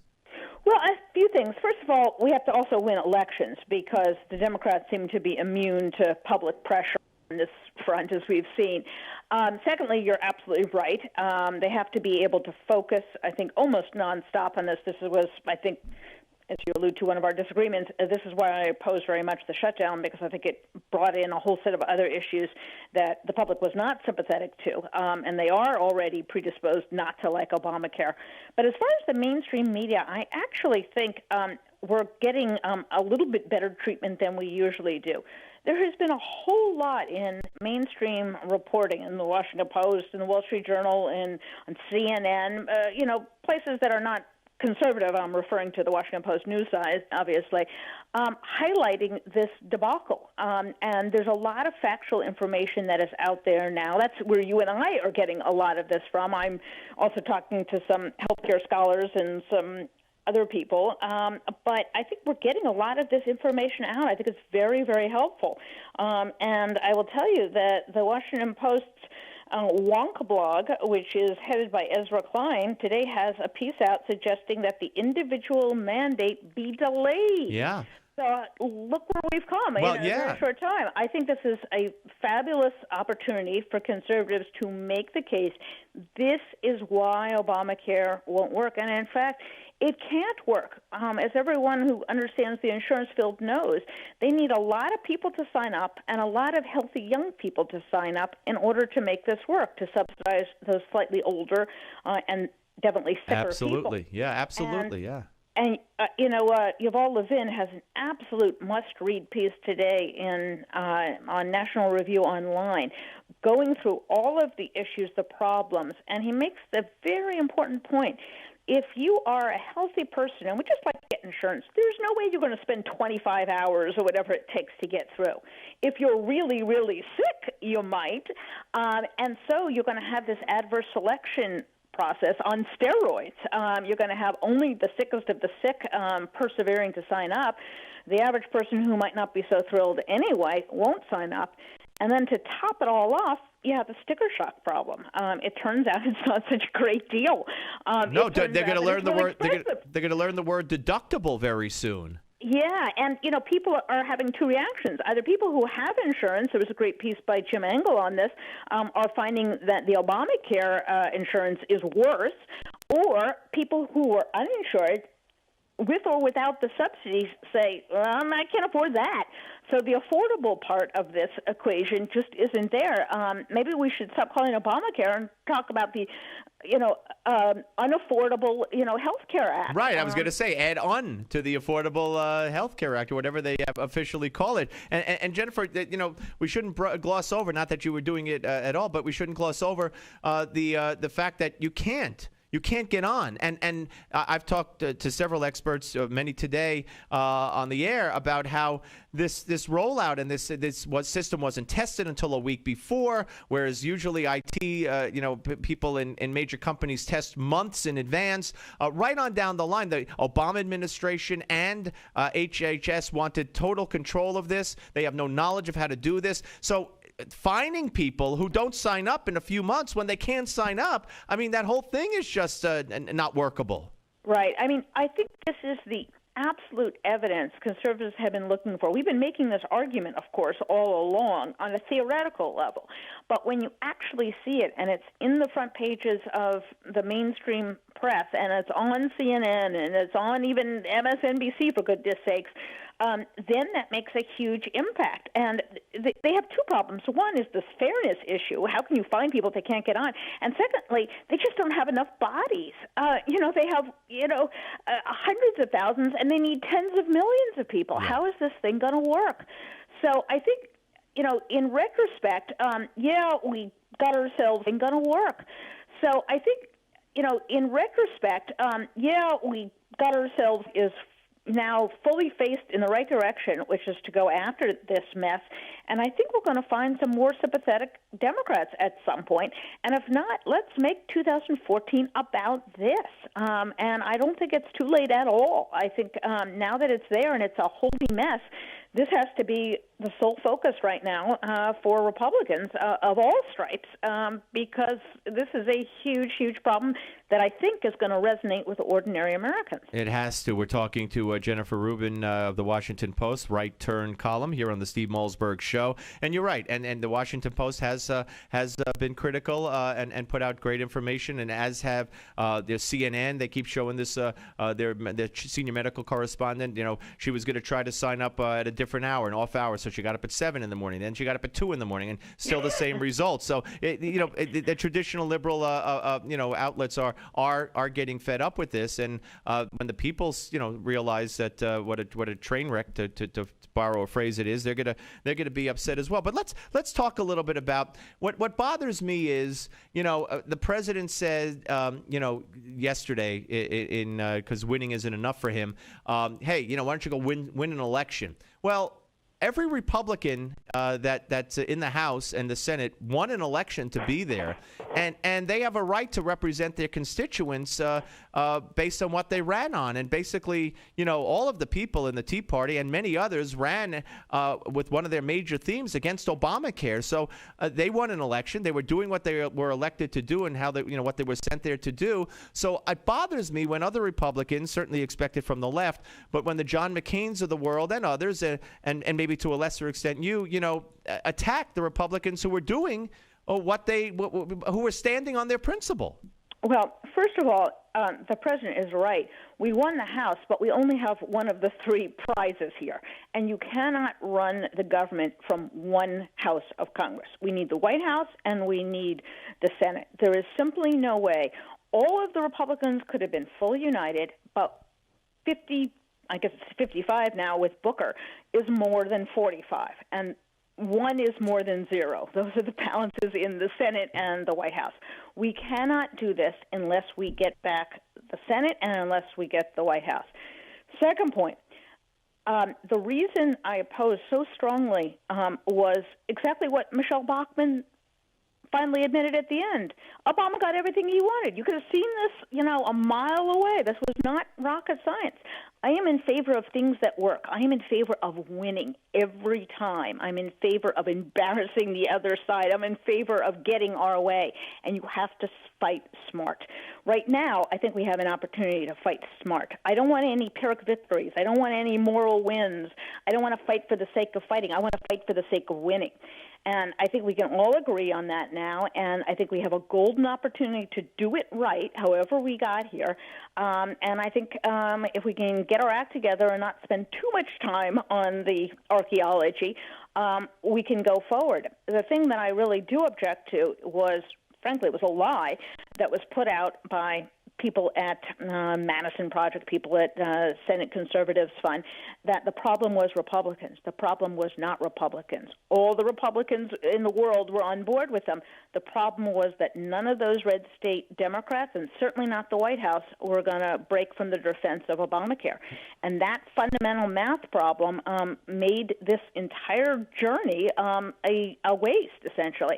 I think we're going to come back. I think the mainstream media exaggerates the damage that's been done to the Republicans. Oh, absolutely. And I think that, now's the time to say, hey, listen, we were right all along. Those red state Democrats that were holding the line, they should have been with us because, look.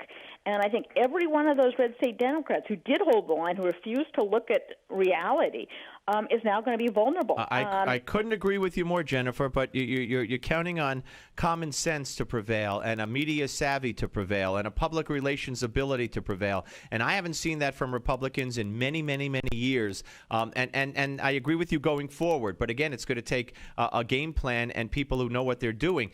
For instance, let me ask you this question. I mean, could the Republicans have expected, I know he said it, but every president has negotiated. Could the Republicans have expected going in that this president would have been willing to risk, default on the debt ceiling not being raised, and let the chips fall where they may, let the pain fall where it may, based on the fact that he wouldn't grant a 1 or 2 year extension on a medical device tax? Could they have known that coming in? Who do you think we're dealing with? Absolutely. I predicted this from the get-go.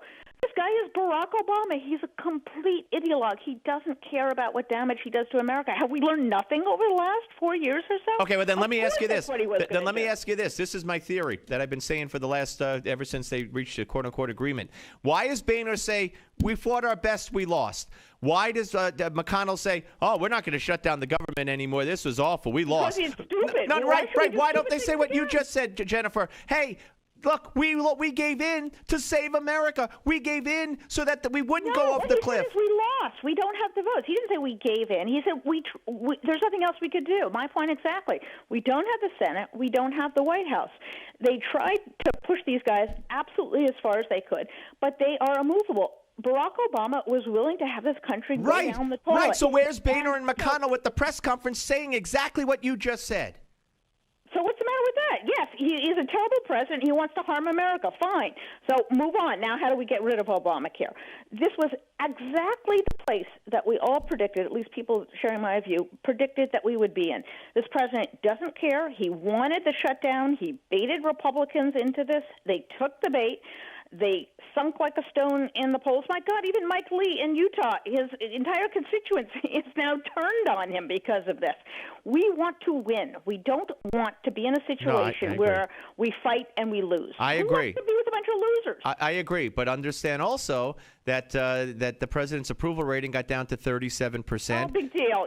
Big deal. No. You can't overlook that. Wait, but Jennifer, Jennifer, no. But if the media playing the blame game, or the Republicans in response to being badgered by these talking heads interviewers would say, well, look at the president's approval rating, or how about 60% disapproval rating from independents for Obama? These are significant numbers. If we're relying on the mainstream media to harass but what about the Republicans pointing this out as a defense? They did. Morning, noon, and night. No, Steve, that's just wrong. Jennifer, they did not. Out morning, noon, and night. They never pointed out those numbers. And how about the Wall Street Journal poll? Steve, that's wrong. I got emails up the wazoo. If you spoke to any of those people, if you went to any of the press conferences, if you heard the interviews of these people, they did, and it wasn't enough. Jennifer, we could agree to disagree, but I do nothing but watch the interviews on CNN and MSNBC, and look at these polls. Look at the Republicans are blamed. I never heard them say what I just said to you about Obama's ratings with independents or overall, and I never heard on that infamous Wall Street Journal poll where the choices were, who do you blame? Obama, the Republicans in Congress, or both, or don't know. There was no choice to blame Democrats in Congress. I never heard the Republicans bring that up. There were plenty of people to do that. But if we are going to play the game that the polls are skewed, the mainstream media is not skewed, but that there's equal. We're going to lose. Yeah, you just said it because the question. In that respect, yes, but that Obama had bad numbers too. They were really sunk, and the fact of the matter is, it was entirely predictable. It doesn't matter that Obama's polls have sunk, and we should not have based a strategy on that. It does not matter. He is not running for re-election, and he doesn't really care at this point. If he cared about his standing, he would have pulled Obamacare. He wouldn't have run on it. I agree with you. I couldn't agree with you more. How stupid to think, Obama's polls are going to go down a little bit, therefore he's going to cave. Who thinks that way? No. Nobody's saying that. I'm not saying that, certainly. I'm just saying that they did tank, and nobody on the mainstream media talked about that, and the Republicans didn't point it out either. But anyway, Jennifer, I appreciate it, and we'll speak to you again soon, and we'll read you. It's great, Steve. I love it. Thank you. Jennifer Rubin, ladies and gentlemen, right turn column in the Washington Post. Did she say? Did she slip? Did she say we're really blanked? Did she slip in a word there by accident, like in the heat of passion? No? Okay, good, because I got scared for a second. Did you tell I got scared? I started shaking like a leaf. Anyway, all right, folks, you want to weigh in? We got one final segment left in the week. In the week, I say. But it's great to have these spirited discussions, with fellow Republicans. And we're on the same page going forward. I just don't think that the Republicans who are there, the leadership that's there, is capable of winning the battle that is so obviously winnable going forward, because they can't express themselves. because they don't talk about our president. They're afraid to say what Jennifer Rubin said to me, what I've been saying all week ever since the so-called agreement, that this president doesn't care, that this president would inflict pain, that this president, cares about nothing but himself. Where's Boehner and McConnell? Where's the press conference saying that? And, and I think the polls are important. And I got to tell you, with all due respect to, I'm sure she got plenty of emails, and I'm sure she heard plenty of what she claims she heard. I don't doubt Jennifer Rubin. But I must be watching the wrong stuff, because I didn't hear it once. And how many times did I talk about this week? Where are why don't they point out the disparity or the bias in the question regarding who do you blame? But that was just one, saying the polls are skewed. That's just one question. Why didn't they go around saying Obama in the AP poll had a 16% approval rating with independents? Who have you heard say that before but me? Nobody. I haven't heard anybody say that. So, I think a better job could have been done, and a better job needs to be done, and I, quite frankly, don't think that the Republicans are capable of doing it. Because the media will always portray, here they go again. The party, the wackos in the Tea Party and the John Boehner who can't control them, who couldn't kill Obamacare with 40 votes and couldn't kill it during the shutdown, and now they want to kill it again. Oh, those destructive hostage-taking, kidnapping, gun-toting. You think that's going to change because you can't sign up for Obamacare? You think that Chris Matthews is going to care that you can't sign up, and because you can't sign up, you can't get it, and then you'll be fined? Do you think he cares? No. Yesterday he asked if the Republicans still consider blacks 2/3 of a person. They're sick. All right, 877 Newsmax. Steve Malzberg on the Steve Malzberg Show, Newsmax TV and radio. The Steve Malzberg Show. Hi, this is Dick Morris. Obamacare is taking full effect this year with over 15,000 pages of regulations. You need to know how this law affects you. That's why you should get your copy of Obamacare's Survival Guide. It's easy to read and the best guide to the new law. Even if you're currently insured or a senior on Medicare or a business owner, a medical professional, or really any citizen, you need the Obamacare Survival Guide. In it, you'll find about hidden taxes, fees, and fines, including a 40% tax on some health plans.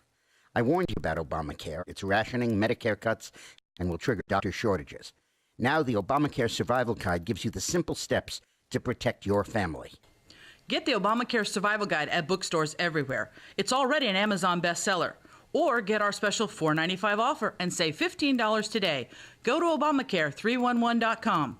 Obamacare311.com. That's Obamacare311.com. Larry works on the construction site when he's not held up with constipation. Mary sits all day at a desk, which does little to relieve gas and bloating. You can't schedule abdominal discomfort, but you can help alleviate it with Bactipro. Developed by holistic medical doctor David Brownstein, Bactipro is the fiber probiotic supplement that comes in the form of an easy-to-eat, tasty wafer. It includes the most essential ingredients necessary to help support your healthy digestive and immune function. Experience the results. Learn how you can receive a 30-day supply of Bactipro. Just visit Bactipro.com/offer. All you cover is a $4.95 shipping fee. Act now, and you'll also be given instant access to our downloadable special report, A Doctor's Guide to Probiotics and Your Health. Do something about your digestive health now. Get your 30-day supply at Bactipro.com/offer. That's BACTIPRO.com/offer. Limited time only. Bactipro.com/offer. If you're a man over 40, your prostate could be forcing you to urinate frequently, even disrupting your sleep multiple times each night. You're not alone. Over half of men over 40 experience age-related prostate concerns. Fortunately, prominent medical doctor David Brownstein believes that aging prostate concerns are not inevitable. That's why Dr. Brownstein developed Prostate Revive, an advanced dietary supplement containing a unique blend of 15 ingredients designed to promote optimal prostate health. So men, as part of this new radio promotion, you now have the opportunity to claim your own 30-day supply of Prostate Revive, containing saw palmetto, beta-cytosterol, and numerous other prostate helpers. Just cover a $4.95 shipping and handling charge. Plus, if you act now, you'll also get a doctor's guide to a healthy prostate as a bonus gift. Please visit prostaterevive.com/radio for details on getting your 30-day supply of Prostate Revive and free report. That's prostaterevive.com/radio. Do something about those annoying age-related prostate concerns. Visit prostaterevive.com/radio now while supplies last. A hot new book by Craig Smith argues that the greenback is now at high risk thanks to our spendthrift politicians. Mark Twain said the truth is strangeback is now at high risk thanks to our spendthrift politicians. Mark Twain said the truth is strange Federal Reserve and income tax. The result, today's dollar retains just 2 cents of its original buying power. Yes, progressive politicians have engineered the largest wealth confiscation in history, creating in essence a fourth branch of government. Learn what must be done to preserve your money if the dollar crashes. The good news is Swiss America is offering the Great Debasement, a $20 value free of charge for this special radio offer. 800-818-3967. 800-818-3967. 800-818-3967. Call Swiss America now for a free DVD. 800-818-3967. Hi, this is Mike Reagan. You need to watch out because thousands of new Obamacare rules are currently being implemented, and few know what the law says or does. Listen to what Senator Max Baucus, one of the authors of the Obamacare law, recently said. I tell you, I just see a huge train wreck coming down, and I don't see any results yet. I just see a huge train wreck. He's right. So protect yourself from this train wreck. Get the #1 bestseller, the Obamacare Survival Guide. Newsmax says it's the best guide to the new law. Join more than 500,000 Americans who have their copy. Get the #1 bestseller, the Obamacare Survival Guide, at bookstores everywhere. Or get our special $4.95 offer and save $15 off the cover price by going now to Obamacare311.com. Obamacare311.com. That's Obamacare311.com.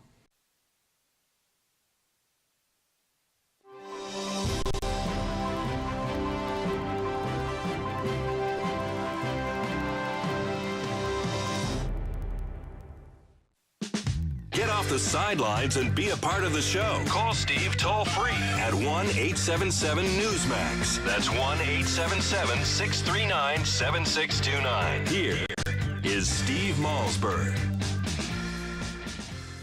And what the right, that small part of the Republican Party, maybe a third of it, was willing to do was show no respect for who's president, for the voter who elected him. And they have this weird we they refer to. We the American people.